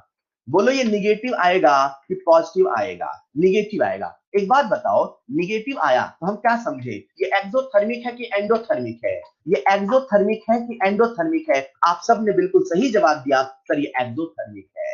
डेल्टा एच निगेटिव आया मतलब हम समझ के ग्राफ एक्सोथर्मिक है। आज सब आपके दिमाग में सेट हो जाए, जब जब प्रोडक्ट नीचे होगा मतलब वो एक्सोथर्मिक है, जब जब प्रोडक्ट नीचे होगा मतलब वो एक्सोथर्मिक है। क्लियर? बच्चों दुनिया में दो तरह की रिएक्शन होती है, कुछ रिवर्सिबल तो कुछ इरिवर्सिबल होती हैं। रिएक्टेंट से बना प्रोडक्ट, प्रोडक्ट से बना रिएक्टेंट रिवर्सिबल। लेफ्ट से गए राइट फॉरवर्ड, राइट से गए लेफ्ट बैकवर्ड, लेफ्ट से गए राइट फॉरवर्ड, राइट से गए लेफ्ट बैकवर्ड। लेफ्ट से राइट हम जा रहे हैं, इस रिएक्शन बोलेंगे फॉरवर्ड। तो जो फॉरवर्ड डायरेक्शन का एक्टिवेशन एनर्जी है उसे बोलेंगे ईएएफ। बच्चों उसी प्रकार से अगर ये रिएक्शन रिवर्सिबल होती तो बैकवर्ड भी आई होती, प्रोडक्ट रिएक्टेंट के जैसा बन गया होता, प्रोडक्ट रिएक्टेंट के जैसा बन गया होता। तो रिएक्टेंट को यहां पहुंचने का, टॉप मोस्ट पॉइंट पहुंचने का, एक्टिवेटेड कॉम्प्लेक्स बनाने का जो एनर्जी का गैप होता बच्चों, क्या वही ईएबी होता? बोलो ना, क्या वही ईएबी होता? मेरी बात तो सुनिएगा। डेल्टा एच, एक मिनट यार ऐसे में कंफ्यूजन लगेगा। ईएएफ जो कि ये ब्लैक वाली लाइन है और रेड वाली लाइन इधर बना रहा हूं मैं, है ना, इधर वाली, ये हो गई अपनी रेड वाली लाइन जिसे अपन बोल रहे हैं ईएबी। आपको समझ में आना चाहिए इसे हम ईएबी क्या बोल रहे हैं, ईएफ क्या है। काली वाली लाइन हो गई ईएएफ और लाल वाली लाइन हो गई ईएबी। क्लियर? बच्चों सुनिएगा ध्यान से, ये हो गया रिएक्टेंट जिसकी एनर्जी है एचआर, ये हो गया प्रोडक्ट जिसकी एनर्जी है एचपी। प्रोडक्ट और रिएक्टेंट की एनर्जी को माइनस करते हैं, प्रोडक्ट और रिएक्टेंट की एनर्जी को माइनस करते हैं तो डेल्टा एच मिलता है। शायद जो डेल्टा एच होगा वो यही तो होगा, बोलो ना। शायद जो डेल्टा एच होगा वो यही तो होगा, बोलो ना। बहुत बढ़िया, जो डेल्टा एच होगा वो यही तो होगा। कुछ बच्चे पता कसम खा के बैठे हम नहीं सुनेंगे। अभी मैंने बताया था ईएफ क्या होता है, एक बच्चा पूछे सर ईएफ क्या होता है, नहीं बताऊंगा। बच्चों इन दोनों के बीच का जो गैप होता है क्या वही डेल्टा एच है? अरे बोलो ना, इन दोनों के बीच का जो गैप है क्या वो वही डेल्टा एच है? हाँ है। मैं आपसे एक सवाल पूछ रहा हूं, अगर मुझे नीली वाली लाइन चाहिए, नीली वाली लाइन, तो क्या मैं लाल माइनस काली कर दूं? रेड माइनस ब्लैक बराबर ब्लू कर दूं, चलेगा? अरे बोलो ना, लाल माइनस काला कर दूं तो क्या नीला मिल जाएगा? मिल जाएगा। बच्चों इसी को हम मैथमेटिकल भाषा में लिख देते हैं, कैसे लिखूंगा सुनिएगा, E A B minus E A F बराबर डेल्टा एच मिल जाएगा। बच्चों ऐसा लिखने में एक गलती है, कोई पकड़ पाएगा गलती तो मुझे बताना जरा। ऐसा लिख सकते हैं पर ऐसा लिखने में एक गलती है, किसी को गलती मिले तो बताना। एक गलती है सर, ई ए बी मतलब लाल वाली लाइन, ईएएफ मतलब काली वाली लाइन। सर लाल माइनस काला, सर लाल बड़ी है काली छोटी है तो बड़ा माइनस छोटा पॉजिटिव है। सर डेल्टा एच पॉजिटिव आ गया पर ये तो एक्सो है, डेल्टा एच कैसा होना चाहिए? नेगेटिव। ऐसा करते हैं क्योंकि इसमें डेल्टा एच पॉजिटिव आ रहा है तो उसे सेटिस्फाई करने के लिए, उसे सेटिस्फाई करने के लिए इसे हम ऐसा लिख देते हैं ईएएफ माइनस ईएबी। बोलो क्या अभी डेल्टा एच नेगेटिव आएगा? क्या अभी डेल्टा एच नेगेटिव आएगा? हाँ सर अब डेल्टा एच नेगेटिव आएगा। आज से अपने सामने फॉर्मूला होगा, अगर कभी भी डेल्टा एच निकालना है तो दो मेथड, एक तो प्रोडक्ट माइनस रिएक्टेंट कर दो, अगर एक्टिवेशन एनर्जी का डाटा दिया है तो ईएएफ माइनस ईएबी कर दो। ईएएफ माइनस ईएबी, ईएएफ का मतलब है activation energy for the forward direction और ईएबी का मतलब है activation energy for the backward direction. बच्चों ये जो ग्राफ हमने बनाया ये किसका था? एक्सो का था कि एंडो का था? ये किसका था? एक्सो का था कि एंडो का था? एक्सो का। तो स्वाभाविक सी बात है ऐसा ग्राफ एंडो का भी बना होगा। चलो एंडो की भी बात कर लेते हैं। अरे ग्राफ तो बना हुआ है, मैं तो बस अलग अलग रंग की लाइन बनाऊंगा, आप तो मुझे लाइन का नाम बताते चलना, ठीक? सबसे पहले बना रहा हूं लाल लाइन, देखो कहां मैंने बनाया, ये टॉप मोस्ट पॉइंट से लेके नीचे तक। बताओ इसको क्या बोलेंगे, इसको ये बोलेंगे कि थ्रेशोल्ड एनर्जी बोलेंगे? आप तो बस नाम बताना, क्या बोलेंगे बच्चों? Threshold energy. बहुत बढ़िया, लाल वाली लाइन हो गई थ्रेशोल्ड एनर्जी। चलो बनाते हैं हरी वाली। हरी वाली लाइन यहां से लेके यहां तक, ये जो मैंने आपके सामने हरी वाली लाइन बनाई है, आप मुझे बताओ इसे क्या बोले? रिवर्सिबल रिएक्शन है, इसे ईएएफ बोले कि ईएबी बोले? इसे ईएएफ बोले कि ईएबी बोले? फॉरवर्ड का एक्टिवेशन जी बैकवर्ड का? फॉरवर्ड का, मतलब इसे हम ईएएफ बोल दें, चलेगा। बहुत बढ़िया बच्चों, मैं एक अलग रंग की लाइन बना रहा हूं, नीली रंग की। ये प्रोडक्ट है और ये टॉप मोस्ट पॉइंट। तो नीली वाली जो लाइन आपको नजर आई होगी, जस्ट अभी मैंने बनाया, बोलो इसे क्या बोले? इसे ईएबी बोल दे, चलेगा? ईएबी बोल दे, अरे बहुत बढ़िया। चलो हम डेल्टा एच बनाते हैं। मैं आपके सामने एक अलग रंग की लाइन लेके आ रहा हूं, ये अलग रंग की लाइन है। ये जो मैंने आपके सामने प्रोडक्ट और रिएक्टेंट के बीच का गैप लिखा, क्या यही डेल्टा एच है बच्चों? अरे बोलो ना, बहुत बढ़िया। क्या यही डेल्टा एच है? हाँ। फॉर्मूले से बात करें तो सर फॉर्मूला तो बहुत सिंपल है, डेल्टा एच बराबर E A F minus E A B. बच्चों हम लोग पढ़ रहे हैं कॉलिजन थ्योरी। कॉलिजन थ्योरी में आया कि भैया कॉलिजन होना जरूरी है। कॉलिजन होना जरूरी है, मात्र कॉलिजन होने से प्रोडक्ट नहीं बनता है, कॉलिजन होने के लिए, प्रोडक्ट बनने के लिए इफेक्टिव कॉलिजन होना चाहिए। इफेक्टिव कॉलिजन तभी होगा जब वो दो बैरियर को क्रॉस करेगा। उनमें सबसे पहला बैरियर है एनर्जी बैरियर। सर ये एनर्जी बैरियर क्या होता है? मैंने कहा ये जो एक्टिवेशन एनर्जी, जो थ्रेशोल्ड एनर्जी है, इसी का मतलब एनर्जी बैरियर है। मैंने इन कंसेप्ट से आपको एनर्जी बैरियर का लॉजिक समझाया। बेटा मैं आपसे एक कॉमन सेंस का सवाल पूछ रहा हूँ, कॉमन सेंस का सवाल, देखते कौन जवाब देता है। पल भर के लिए मान लो ये जो एक्टिवेशन एनर्जी है, ये जो एनर्जी बैरियर है, पल भर के लिए मान लो ये ब्रेकर है। ब्रेकर, वो जो अपन चलते गाड़ी में तो रास्ते में आता है ना ब्रेकर, पल भर के लिए मान लो ये ब्रेकर है, ठीक। बच्चों मुझे एक बात बताओ, जब ब्रेकर बड़ा होगा, जब ब्रेकर बड़ा होगा तो ईए, तो ईए, जब ब्रेकर बड़ा होगा तो ईए बड़ा होगा। बहुत बढ़िया, मतलब जितना बड़ा ईए उतना बड़ा ब्रेकर। जब ब्रेकर बड़ा होगा तो आप मुझे बताओ जो स्पीड है वो कम होगी कि ज्यादा? जो स्पीड है वो कम होगी कि ज्यादा? स्पीड होगी कम। अच्छा जो स्पीड होता है क्या वही रेट होता है? जो स्पीड होता है क्या वही रेट होता है? अरे लो हमने बातों बातों में रूल बना लिया, ब्रेकर जितना बड़ा, ब्रेकर जितना बड़ा स्पीड उतनी कम, ये जितना बड़ा स्पीड उतनी कम। मतलब जो एक्टिवेशन एनर्जी है वो रेट के इनवर्सली प्रोपोर्शनल है। मतलब कहीं ना कहीं अपने को फील आना चाहिए कि किसी भी रिएक्शन में एनर्जी बैरियर, अब मैं टेक्निकल शब्दों बातें कर रहा हूं, किसी भी रिएक्शन में जो एनर्जी बैरियर है जितना कम होगा उस रिएक्शन का रेट उतना ज्यादा होगा, और बैरियर जितना बड़ा होगा उसका रेट उतना कम होगा, क्योंकि बैरियर को क्रॉस करने में उसे इनपुट देना पड़ेगा। बच्चों अगर आप इसे समझ गए हैं तो मैं आपसे एक छोटा सा सवाल पूछ रहा हूं, जल्दी से आंसर देना। किसी भी सवाल में EAF लिखा है उसका मतलब है activation energy for the forward direction, EAB लिखा है मतलब activation for the backward direction, अगर सिंपली EA लिखा है तो EA का मतलब है activation energy for the forward direction, for the forward direction, ठीक है, फॉर द फॉरवर्ड डायरेक्शन। तो इसी की तर्ज पे आप सबके सामने एक सवाल है, जल्दी से आंसर देंगे ताकि मैं समझ जाऊं आप सब सीख गए हैं।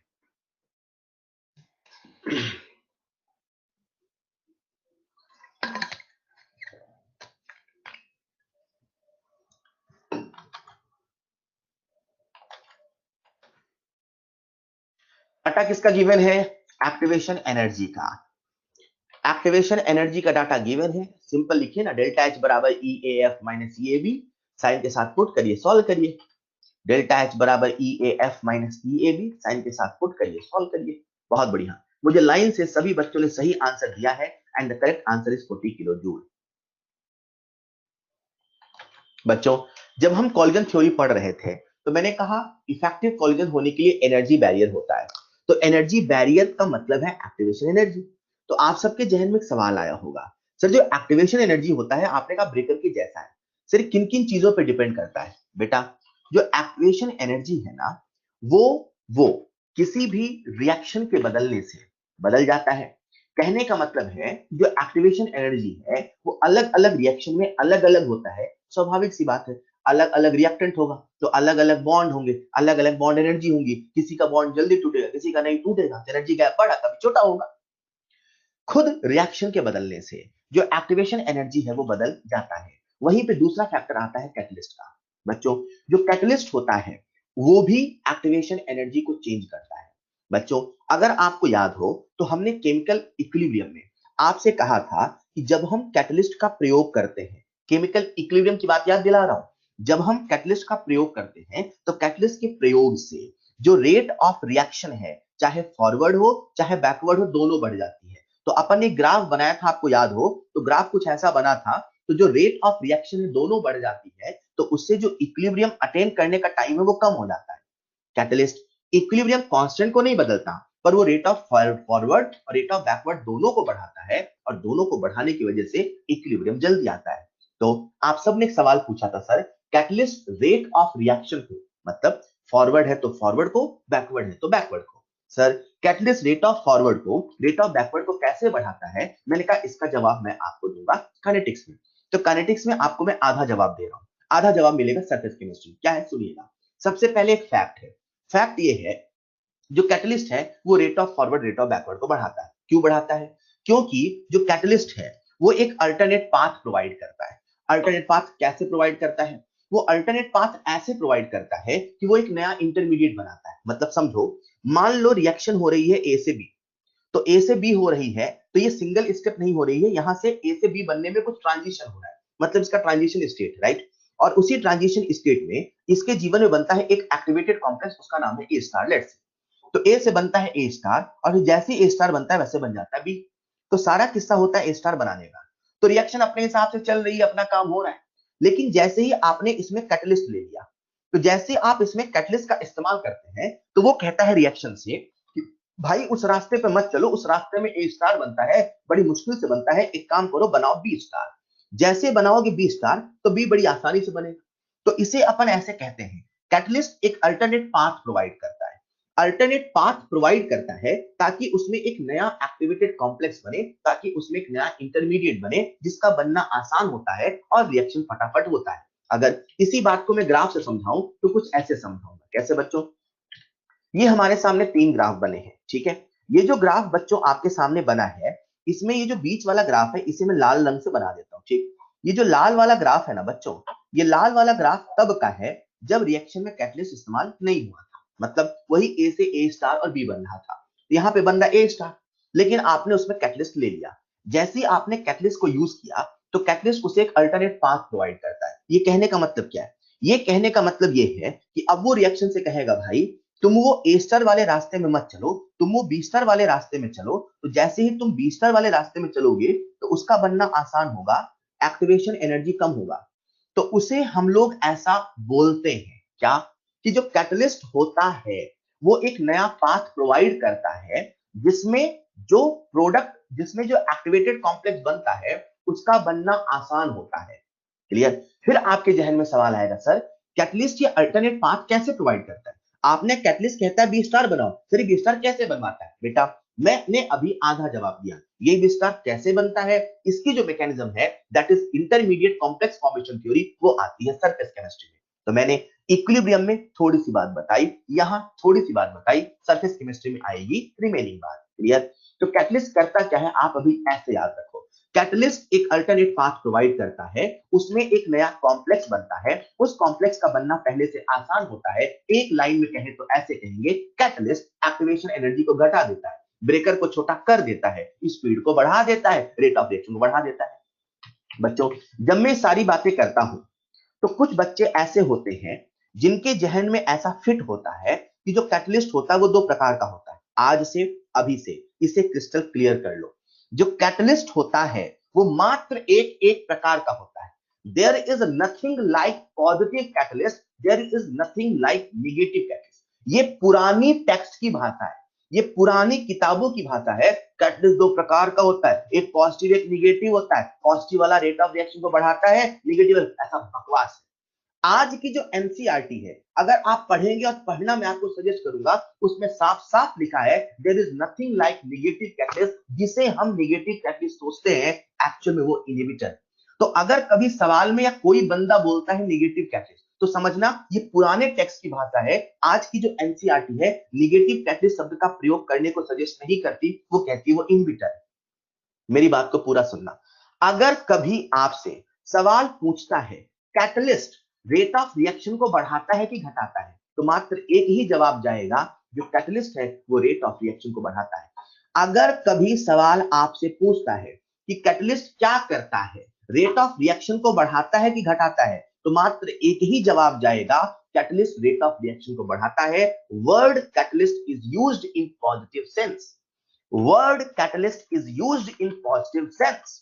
Word catalyst is used in positive sense, मतलब अगर कभी कैटलिस्ट बोलेंगे तो उसे पॉजिटिव सेंस में यूज करना है। ये नहीं सोचना सर कभी बढ़ाता कभी घटाता, नहीं, ऐसा नहीं होता।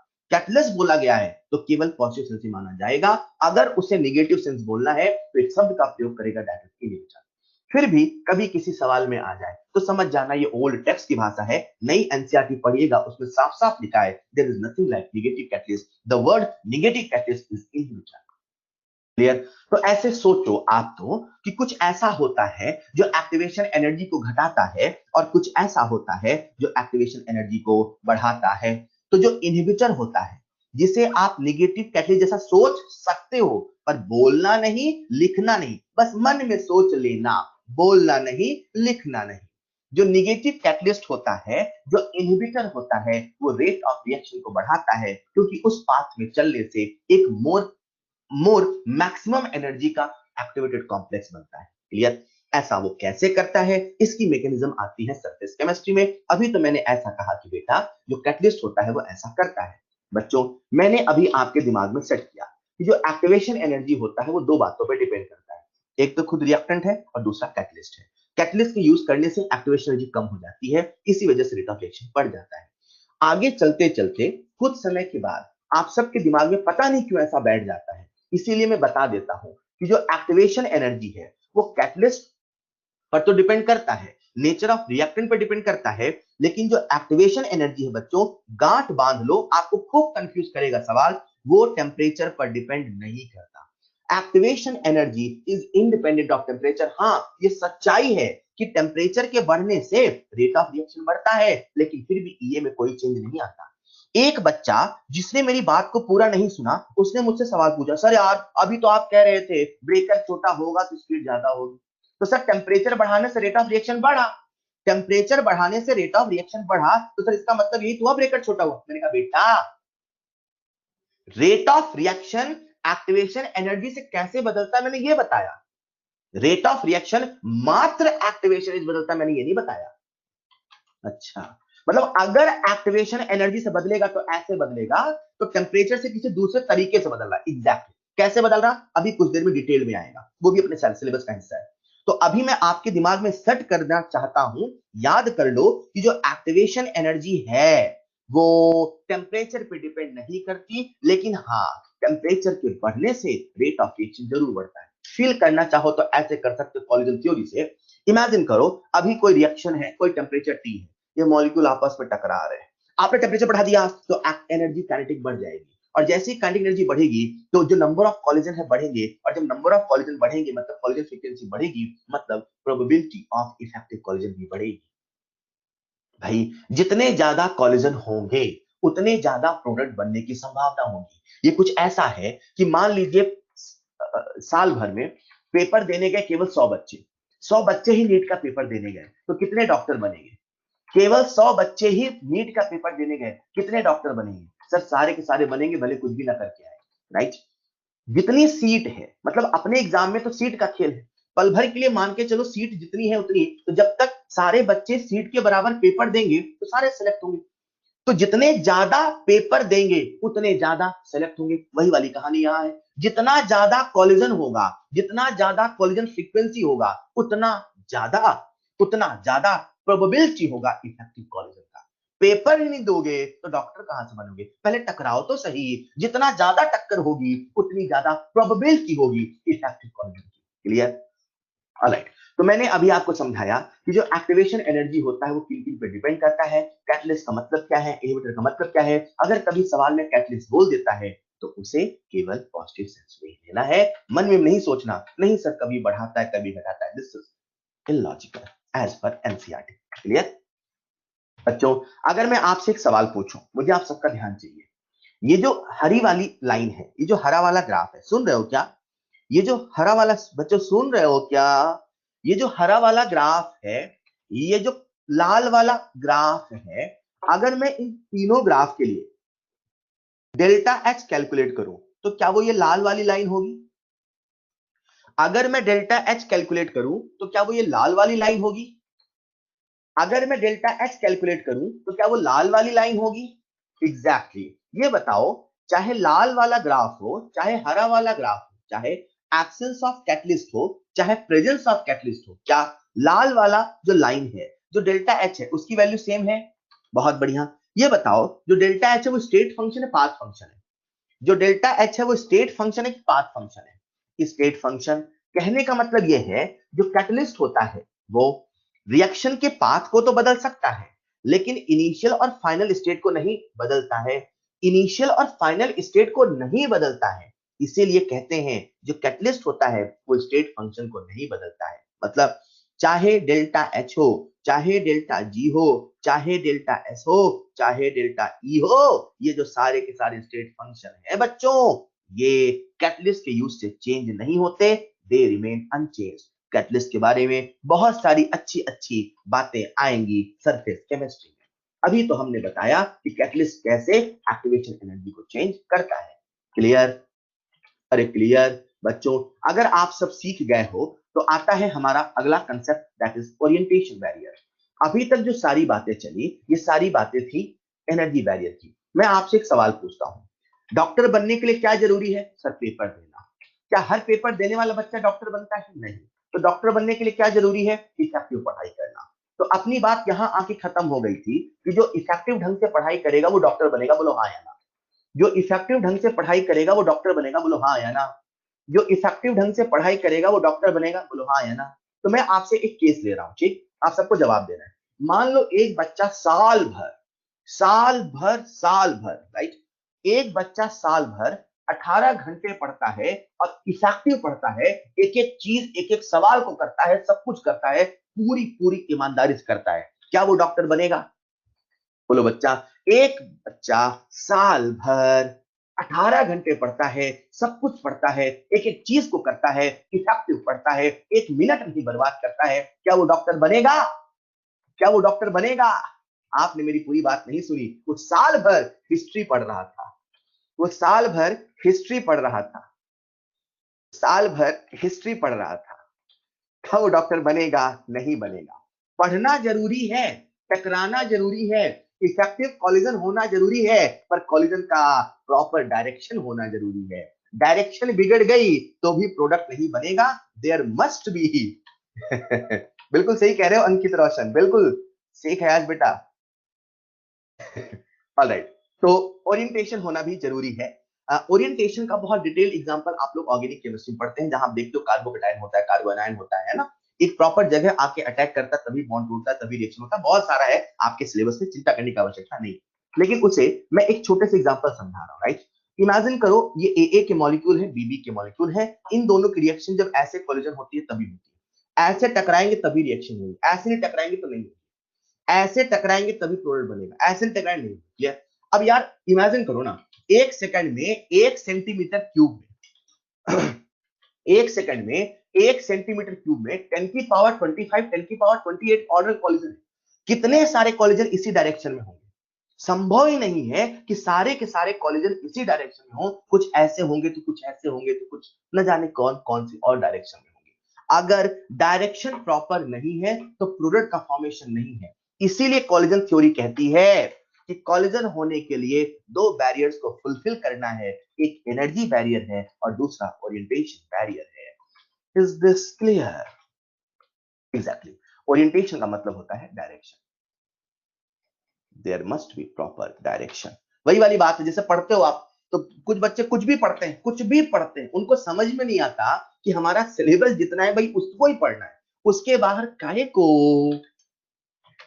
ऑलराइट, तो आप सबके सामने ये दोनों बैरियर थे। अगर आप सब सीख गए हैं तो आओ इसे हम कुछ क्वेश्चन से पक्का करते हैं। पर आगे बढ़ने के पहले बच्चों, जैसे कोई थ्योरी होती है उसकी अपनी लिमिटेशन होती है, जिसकी लिमिटेशन है ही सही, वही लिमिटेशन मैं शुरू में बताया था। जो अजम्पशन है वही इसके लिमिटेशन बन गए। क्या कि गैसियस रिएक्शन के लिए है, क्या कि बायोमोलिकुलर के लिए है, क्या हार्ड स्फीयर है, स्ट्रक्चर नहीं होता। अरे ठीक है साहब, और क्या हो सकता है? अरे वही जो एक्टिवेटेड कॉम्प्लेक्स से मोस्ट अनस्टेबल होता है वो ट्रांजिट स्टेट बनता है, ठीक है। जैसा मैंने आपसे कहा जो एक्टिवेशन एनर्जी है वो टेम्परेचर डिपेंड नहीं करता है, लेकिन हाँ टेम्परेचर के बदलने से रेट ऑफ रिएक्शन बढ़ता है।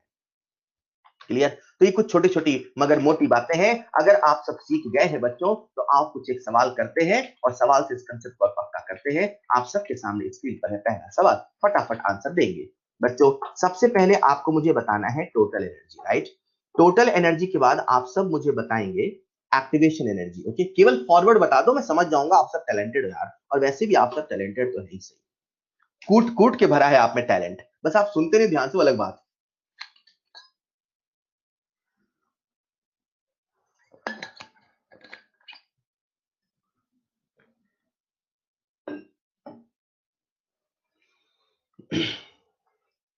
इसमें भी कुछ बच्चे गलत दे रहे। सुधांशु,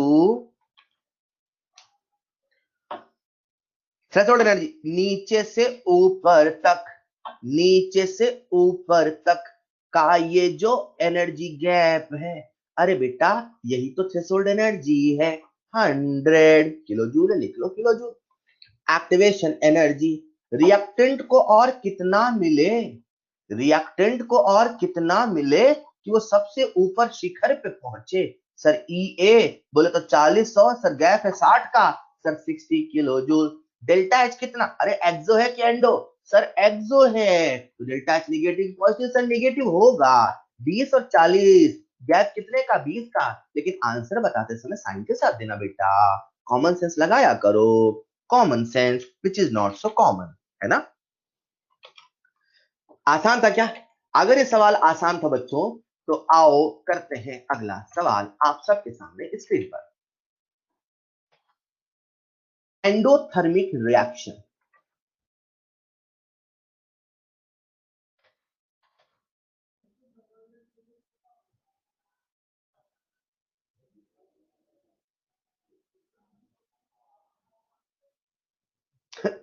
एक बच्चा आंसर दे रहा है 4 लग रहा है बेटा, तुक्का मारने की आदत नहीं जाएगी ना? नहीं मान रहे हो आप? इसमें सब 4 लग रहा है सर, ऐसे कैसे लग जाता आप लोग यार, मतलब कैसे अंदर से आवाज आती है क्या? अंदर से आवाज आती है, चीख चीख के बोलता है आपका मन, है ना? ऑलराइट, चलिए कैसे करना है मुझे आप सबका ध्यान चाहिए बेटा। ये एंडोथर्मिक रिएक्शन है, राइट? तो सबसे पहले एंडो के ग्राफ अपन समझते हैं, मुझे आप सबका ध्यान चाहिए। हम लोग एंडोथर्मिक के सारे केसेस डिस्कस करते हैं, सारे केसेस, सारे एक्सट्रीम केसेस। तो सबसे पहले बनाते हैं सारे लिमिटिंग केसेस एंडोथर्मिक के। बेटा एंडोथर्मिक है तो बताओ प्रोडक्ट ऊपर होगा कि रिएक्टेंट ऊपर होगा? प्रोडक्ट ऊपर होगा कि रिएक्टेंट? अरे एंडोथर्मिक है ना यार, तो प्रोडक्ट की एनर्जी ज्यादा होगी ना यार, तो प्रोडक्ट रिएक्टेंट से ऊपर होगा ना यार। मैं बना रहा हूं ग्राफ, सबसे पहला देखिएगा एंडोथर्मिक का, राइट? यहां कहीं रिएक्टेंट है, रिएक्टेंट से ऊपर हमने बनाया प्रोडक्ट, जस्ट ऊपर, जस्ट ऊपर। क्लियर? पहला सिचुएशन। दूसरा सिचुएशन क्या होता है एंडो का? सर प्रोडक्ट ऊपर है तो यार यही ऊपर क्यों है, हो सकता है वो एक्टिवेटेड कॉम्प्लेक्स के जस्ट बाद बना हो। यहां मान लो एक्टिवेट कॉम्प्लेक्स, वो आपको अंतर दिखाने थोड़ा नीचे गिरा रहा हूं, ठीक है? मतलब जस्ट उसके पॉइंट वाला, जस्ट उसके बाद वाला, ये भी एंडोथर्मिक हाँ है। और एक हो सकता है कि रिएक्टेंट यहां कहीं हो, प्रोडक्ट कहीं बीचों बीच आधे में हो सकता है। मतलब ये हाफ की सिचुएशन हो गई, ये दोनों एक्सट्रीम लिमिटिंग सिचुएशन हो गई। इन्हीं तीनों सिचुएशन में इसके सारे ग्राफ समाये होंगे। जब मैं अलग अलग रंग की लाइन बनाऊं तो आप मुझे इस लाइन का नाम बताना। ये जो लाल वाली लाइन है ये क्या है?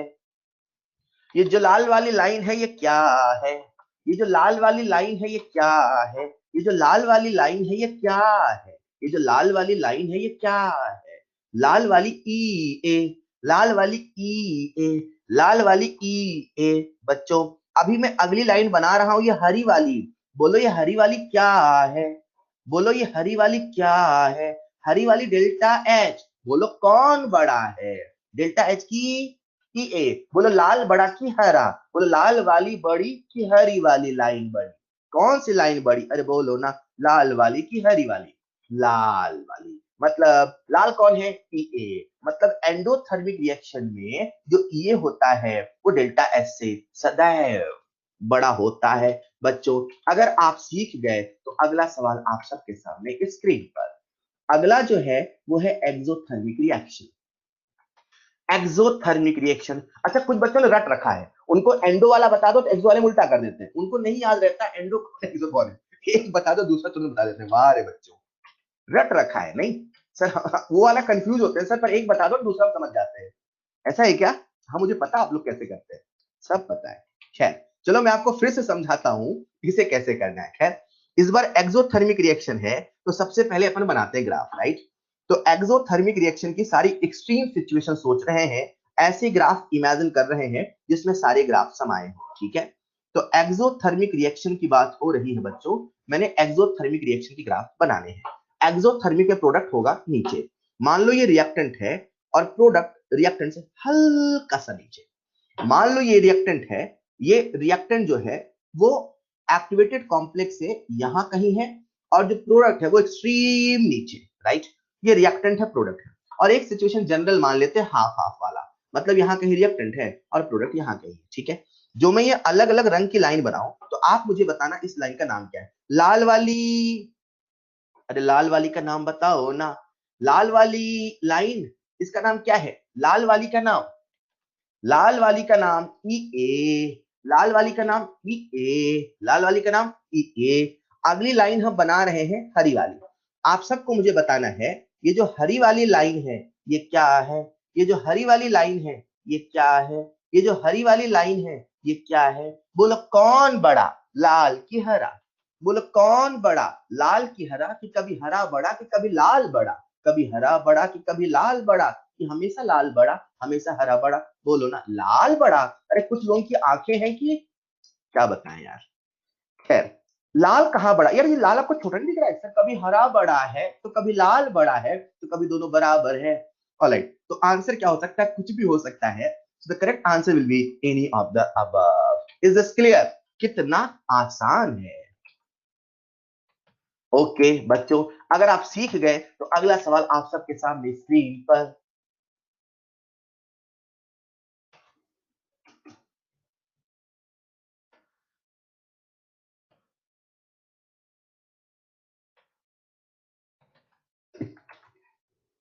बचपन से लेके अभी तक सिखाया जाता है बेटा बोलने के पहले 100 बार सोचो। कुछ बच्चे तो एक भी बार नहीं सोचते ना, मतलब कितनी दुख की बात है। पिछले अ, कितने साल से आप लोग पढ़ रहे हो, कितनी बार से आपको बेटा बोलने के पहले सोचो, सोचो, सोचो। मोहम्मद आरजू बेटा सोचो, बोलने के पहले कम से कम 2 बार तो सोचो। 100 तो बहुत दूर की बात है, बाकी नियम 100 का है वैसे।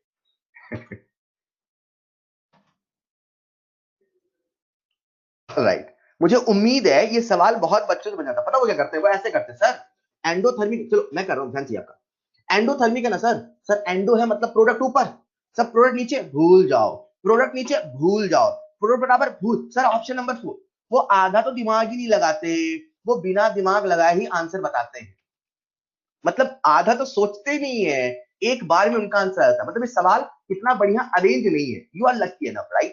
बट ये सवाल आपको ऐसे नहीं करना है। कैसे करना है जरा सुनिएगा। मैं आपको सवाल के साथ अप्रोच पूरी बता देता हूं, लेकिन बताना चाहता हूं ऐसे बहुत सारे बच्चे कर लेते हैं, पर ऐसे नहीं करना है। क्लियर? हाँ कुछ बच्चे के सर हाँ हमने ऐसे ही किया, बहुत अच्छे बहुत अच्छे। कैसे करना सुनिएगा। सबसे पहले नेचर देखो, एंडोथर्मिक है तो एक बात तो पक्की है, प्रोडक्ट ऊपर होगा रिएक्टेंट नीचे। तो किस्मत अच्छी है, आज एक ही ऐसा ऑप्शन अपना टिक कर दिया, खेल खत्म। लेकिन जो दोनों डाटा दिया है ना इसको भी देखना है, राइट? ये दे रखा है a प्लस बी से बना x, ये स्लो है, x से बना ए बी फास्ट। बेटा रिएक्शन कभी 1 स्टेप होती है, कभी 2 स्टेप, कभी 3 स्टेप। अगर रिएक्शन कभी 1 स्टेप होती है ना तो उसका ग्राफ ऐसा बनेगा। अगर कभी रिएक्शन 2 स्टेप होती है, ऑब्वियसली एक्सो एंडो बना सकते हैं अपन, 2 स्टेप है तो ग्राफ कुछ ऐसा बनेगा। अगर रिएक्शन 3 स्टेप होती है तो जो ग्राफ होता है कुछ ऐसा बनता है। मतलब जितने स्टेप की रिएक्शन होती है उसमें उतने कर्व आते हैं। Concept number 1। कंसेप्ट नंबर 2 बेटा, जो यहाँ पे स्पीड दे रखी रिएक्शन की, कोई फास्ट है कोई स्लो, इसको भी समझो ना। जो स्लो है मतलब उसका रेट कम है, रेट कम है मतलब स्पीड कम है, मतलब ब्रेकर बड़ा है। मतलब जो पहला वाला स्टेप होगा ना, ए से बी बनने वाला, उस स्टेप का जो ये है वो बड़ा है। तो क्योंकि ये जो फोर्थ ऑप्शन है, क्योंकि एंडो है तो बाकी अपने देखना नहीं। अब फोर्थ ऑप्शन में जो पहला वाला स्टेप है उसमें जो पहली वाली लाइन बना रहा हूं मैं, पहली वाली बड़ी लाइन, ये बड़ी है, और जो दूसरी वाली लाइन बना रहा हूं वो यहां से यहां ये है, ये छोटी है। मतलब आप देख सकते हैं जो EA1 है वो EA2 से बड़ा है, मतलब पहला वाला ब्रेकर बड़ा है, मतलब पहला वाला स्टेप स्लो है और दूसरा वाला स्टेप फास्ट है। तो बच्चों ये सारा कंसेप्ट लगा के सोचना था, हाँ कि बहुत आसान था एंडोथर्मिक लीक, तो आपने बता दिया। ऑलराइट, फिलहाल जो करेक्ट आंसर है वो है ऑप्शन नंबर 4। ऑलराइट, अगला सवाल आप सबके सामने हमने कर लिया, आपको मैंने होमवर्क दे दिया है, अभी टाइम है बच्चों। अभी तक अपन जितनी कहानी पढ़ रहे थे, ठीक, ये सारी की सारी कहानी थी कॉलिजन थ्योरी की, जहां हमने बेसिकली ईए को समझा, ईए को फील किया। ये सारा ईए को फील क्यों किया? ताकि हम उस सवाल का जवाब ढूंढ पाए, किसी भी रिएक्शन का रेट किन किन बातों पर डिपेंड करता है। इसे ऐसे इमेजिन करते हैं, अपनी वो अमोनिया की फैक्ट्री थी, याद है कि बंद कर दी है? अमोनिया की फैक्ट्री चल रही है कि बंद कर दी है? अमोनिया की फैक्ट्री थी अपनी यार, वो बेस तो नहीं थी ना। हाँ, अमोनिया बन रहा है उसमें, बन रहा है, ठीक। तो अपनी वो जो अमोनिया की फैक्ट्री थी, इमेजिन करो एक सिचुएशन ऐसी कि अमोनिया की फैक्ट्री में अमोनिया बन रहा था और 100 केजी अमोनिया पर आर की रफ्तार से बन रहा था, राइट। और हुआ क्या, अचानक से मार्केट से डिमांड आ गई 500 केजी अमोनिया पर आर की, ठीक। हमने कहा यार इसको कैसे बढ़ाएं, तो आप सबने रेट लॉ पढ़ रखा है, आप सबने रेट लॉ पढ़ रखा है, ऐसे नहीं बोलते विजय बेटा, आप सबने रेट लॉ पढ़ रखा है। तो आपको पता चल गया कि इस रिएक्शन का जो रेट लॉ है वो K into N2 into H2 की पावर 1 है। मतलब आपको पता है कि दोनों की कंसंट्रेशन को हम दुगना करेंगे तो रेट दुगना, दोनों की कंसंट्रेशन को 5 टाइम्स कर देंगे तो रेट 5 गुना, आपको पता है। तो एक तरीका ये है कि आप बाजार से और N2 ले आओ, बाजार से और H2 ले आओ, तो अमोनिया हर 1 घंटे में 500 किलो बनने लगेगा। लेकिन लेकिन आपने अपने इंजीनियरों को कहा कि यार इतना पैसा नहीं अपने पास, अभी अपने को बाहर से सामान नहीं मंगाना है, जो अपने पास रॉ मटेरियल उसी को यूज करो। अपने पास ऑलरेडी N2H2 के इतने सारे सिलेंडर हैं, इन सिलेंडर को पहले इस्तेमाल करिए और इन सिलेंडर की मदद से और अमोनिया बनाइए। हाँ, ये भी एक तरीका है कि हम बाजार से और N2H2 को खरीद सकते हैं, उससे भी रेट को बढ़ा सकते हैं, लेकिन अभी अपन पैसा खर्च नहीं करना चाहते, हमें तो अमोनिया 500 किलो बनाना है और कुछ भी खर्चा नहीं करना है। सर, अमोनिया 500 किलो बनाना है कि 500 किलो पर आर बनाना है? 500 किलो अमोनिया बनाना इंपॉर्टेंट नहीं है, समझ मेरी बात को, 10 महीने साल भर में तो बन जाएगा। What is more important, we have to prepare ammonia 500 kg in 1 hour। मतलब जो रिएक्शन चल रही है हमें उसका रेट बढ़ाना है। रेट बढ़ाने का एक तरीका कंसंट्रेशन है, बट कंसंट्रेशन में पैसा खर्च होगा जो हम करना नहीं चाहते। तो हमें समझना होगा आखिर ऐसे कितने फैक्टर्स हैं जिनकी मदद से हम रिएक्शन का रेट बढ़ा सकते हैं। So the next topic we are going to discuss is factors affecting rate of reaction। जैसे आप इस टॉपिक को पढ़ोगे तो आप अपनी अमोनिया की फैक्ट्री में बिना नाइट्रोजन बिना हाइड्रोजन खरीदे फटाफट अमोनिया 500 किलो 1000 किलो बना के बेचोगे और पैसे कमाओगे। क्लियर? तो अपन ने ऐसे कैसे किया, जरा सुनिएगा ध्यान से। तो हम लोग एक नया टॉपिक पढ़ रहे हैं, that is the factors affecting speed of reaction. ऐसे बहुत सारे फैक्टर होते हैं जो रिएक्शन की रेट को डिसाइड करते हैं। बाकी सारे फैक्टर बड़े बेसिक है, फटाफट फील आ जाते हैं। इनमें जो सबसे इंपॉर्टेंट फैक्टर है दैट इज टेम्परेचर। हमें पढ़ना उसे है, पर उसे पढ़ने के पहले जो ये बेसिक बेसिक है इनको भी समझते हुए चलना है। तो आओ पढ़ते हैं ऐसे कितने फैक्टर्स हैं जिनके बदलने से रेट ऑफ रिएक्शन बदलता है। बेटा जब हम ये सारी बातें कर रहे होंगे ना, तो आपको यही सोचना है, क्या? Collision theory. कॉलिजन थ्योरी में कैसे रिएक्शन होनी चाहिए, कॉलिजन होना चाहिए। मतलब अपने को सिंपल सा लॉजिक है, सर किसी भी रिएक्शन का अगर रेट बढ़ाना है तो एज पर कॉलिजन थ्योरी, अपने हिसाब से नहीं, as per collision theory collision frequency ज्यादा होनी चाहिए।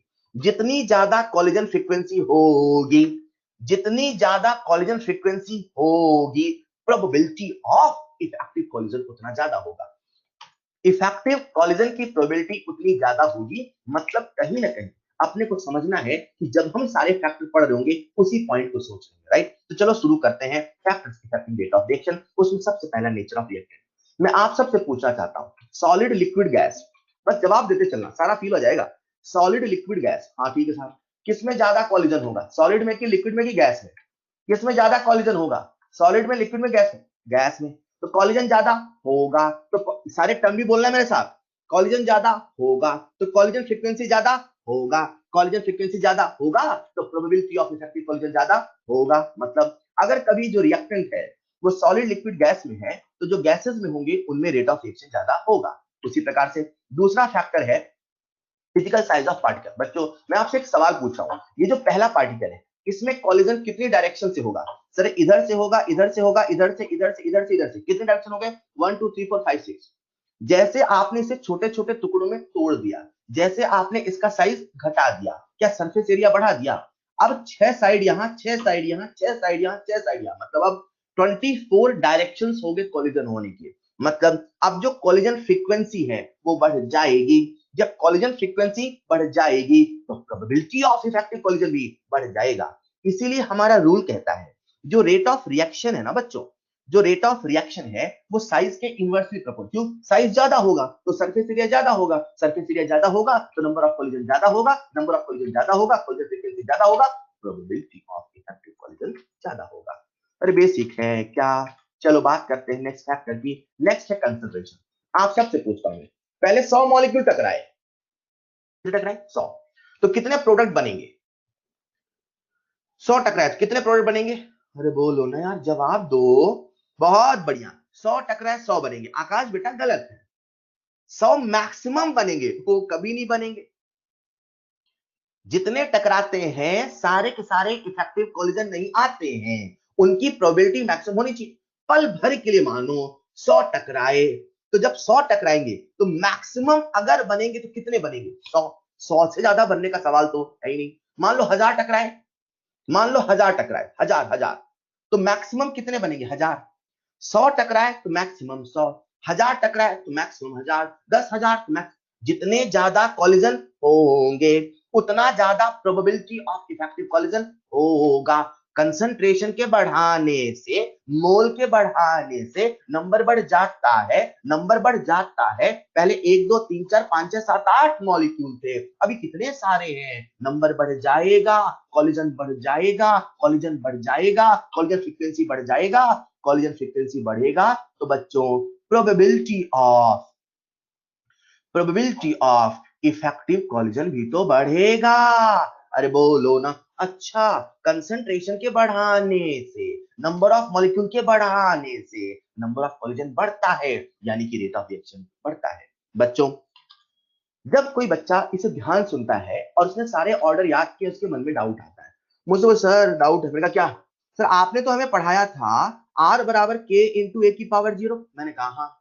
सर इसका तो मतलब ये हुआ कुछ रिएक्शन दुनिया में ऐसी भी होती हैं जिनका जो रेट होता है वो कंसंट्रेशन पे डिपेंड नहीं होता। मैंने कहा हाँ। तो सर आप तो बोल रहे डिपेंड करता है। मैंने कहा हाँ। तो सही क्या है? मैंने कहा दोनों है। मतलब ये जो आपके सामने लिखा ना, ये जनरल है, आर्मी वाला नहीं। ये जनरली होने वाला है। मतलब ये जनरल ऐसा होता है कि जो रेट ऑफ रिएक्शन है वो कंसंट्रेशन के बदलने से बदलता है। हाँ हाँ हाँ, आप ऐसा भी बोल सकते हो कि जीरो ऑर्डर रिएक्शन में ऐसा नहीं होता, लेकिन मैं आपको एक फैक्ट बता रहा हूं। जो फैक्ट बता रहा हूं वो एक्सपेरिमेंटल बता रहा हूं। फैक्ट ये है, चाहे जीरो ऑर्डर हो चाहे कोई भी ऑर्डर, कंसंट्रेशन बदलने से थोड़ा बहुत तो रेट सब में बदलता है। मतलब जीरो ऑर्डर रिएक्शन में भी अगर आप कंसंट्रेशन बहुत ज्यादा कर दो, मतलब 1 किलो से 100 किलो कर दो ना, तो थोड़ा सा चेंज उसमें भी आता है। एग्जैक्टली अपने सिलेबस में, अपनी थ्योरी में अपन ऐसा पढ़ रहे हैं कि जीरो ऑर्डर है तो इसका जो रेट है कंसंट्रेशन डिपेंड नहीं कर रहा। मतलब देयर आर सम रिएक्शन जिनका रेट कंसंट्रेशन डिपेंड नहीं करेगा। लेकिन अगर कभी जनरल पूछा जाए, जनरली बातें हो और कुछ नहीं लिखा, बस इतना लिखा है on increasing concentration rate of reaction increasing, और कुछ नहीं बोला है, तो आप क्या बोलोगे? हाँ सही है। ना ऑलवेज बोला है ना कुछ बोला है, तो आप क्या बोलेंगे? Rate of reaction increases on increase, yes this is true. तो जो मैंने आपको बताया वो जनरल क्यों होता है, उसका सिंपल सा फील है। सर कंसंट्रेशन ज्यादा तो मॉलिक्यूल ज्यादा, मॉलिक्यूल ज्यादा तो नंबर ऑफ कॉलिजन ज्यादा, तो प्रोबेबिलिटी ऑफ इफेक्टिव कॉलिजन भी ज्यादा। अरे आसान है क्या। अगला मैं आपसे पूछ रहा हूं, बेटा सुनिएगा। मान लो हमारे हाथ में कंटेनर है, ठीक ठीक है। अपन ने प्रेशर को बढ़ाया बढ़ाया, प्रेशर को बढ़ा रहे तो मॉलिक्यूल पास पास आ रहे हैं। अरे जवाब दो ना। प्रेशर को बढ़ा रहे हैं तो मॉलिक्यूल पास पास आ रहे हैं, ठीक है। प्रेशर को बढ़ा रहे हैं, मॉलिक्यूल पास पास आ रहे हैं। जब मॉलिक्यूल पास पास आएंगे तो टकराएंगे ज्यादा कम टकराएंगे? कॉलिजन बढ़ेगा नहीं बढ़ेगा? जब मॉलिक्यूल पास पास आएंगे तो कॉलिजन, अरे आप ही देखो ना यार, दूरियां ज्यादा होती हैं तो, और पास पास आते हो तो, मतलब जब पास पास आओगे तो कॉलिजन ज्यादा होगा। सिंपल सी बात है। तो इसे अपन ऐसे समझते हैं, प्रेशर बढ़ा रहे बढ़ा रहे बढ़ा रहे, मॉलिक्यूल पास पास आ रहे, कॉलिजन बढ़ता जाएगा, कॉलिजन बढ़ेगा, नंबर ऑफ कॉलिजन बढ़ेगा, मतलब प्रोबेबिलिटी ऑफ इफेक्टिव कॉलिजन भी बढ़ेगा। मतलब प्रेशर के बढ़ाने से कॉलिजन फ्रीक्वेंसी बढ़ जाता है, probability probability of effective collision बढ़ जाता है, यानी कि रेट ऑफ रिएक्शन बढ़ जाता है। क्लियर? कितना आसान है बच्चों। आओ कुछ एक फालतू फैक्टर और पढ़ लेते हैं। नेक्स्ट है कैटलिस्ट। आप मुझे बताओ कैटलिस्ट के यूज से रेट ऑफ रिएक्शन बढ़ेगा घटेगा? जल्दी से कैटलिस्ट के यूज से रेट ऑफ रिएक्शन बढ़ेगा घटेगा? बढ़ेगा कि दोनों होगा? बढ़ेगा कि दोनों? कैटलिस्ट के यूज से रेट ऑफ रिएक्शन बढ़ेगा घटेगा कि दोनों होगा? बढ़ेगा घटेगा कि दोनों होगा? विजय प्रजापति अभी भी दोनों होगा। अरे लल्ला, नहीं सीखोगे? कसम खा के बैठे हो, हम नहीं सीखेंगे? कैसी बातें कर रहे हो विजय? क्यों दोनों होगा? मैंने कहा जब जब कैटलिस्ट बोला जाएगा, जब जब कैटलिस्ट बोला जाएगा, वो पॉजिटिव सेंस में ही लिया जाएगा, वो पॉजिटिव सेंस में ही लिया जाएगा, वो positive sense. Catalyst increase rate of reaction. तो फिर घटाता कौन है? इनहिबिटर। सो वो निगेटिव कैटलिस्ट नहीं है, नहीं। एज पर एनसीईआरटी आप उसे अंडरलाइन कर लेना, there is nothing like negative catalyst. Clear? ठीक है, ठीक है। नेक्स्ट मैं आपको एक फैक्ट बता रहा हूं, रेडिएशन, जिसके बारे में आप पढ़ते हैं ऑर्गेनिक केमिस्ट्री में, जिसे हम लोग कहते हैं फोटोकेमिकल रिएक्शन।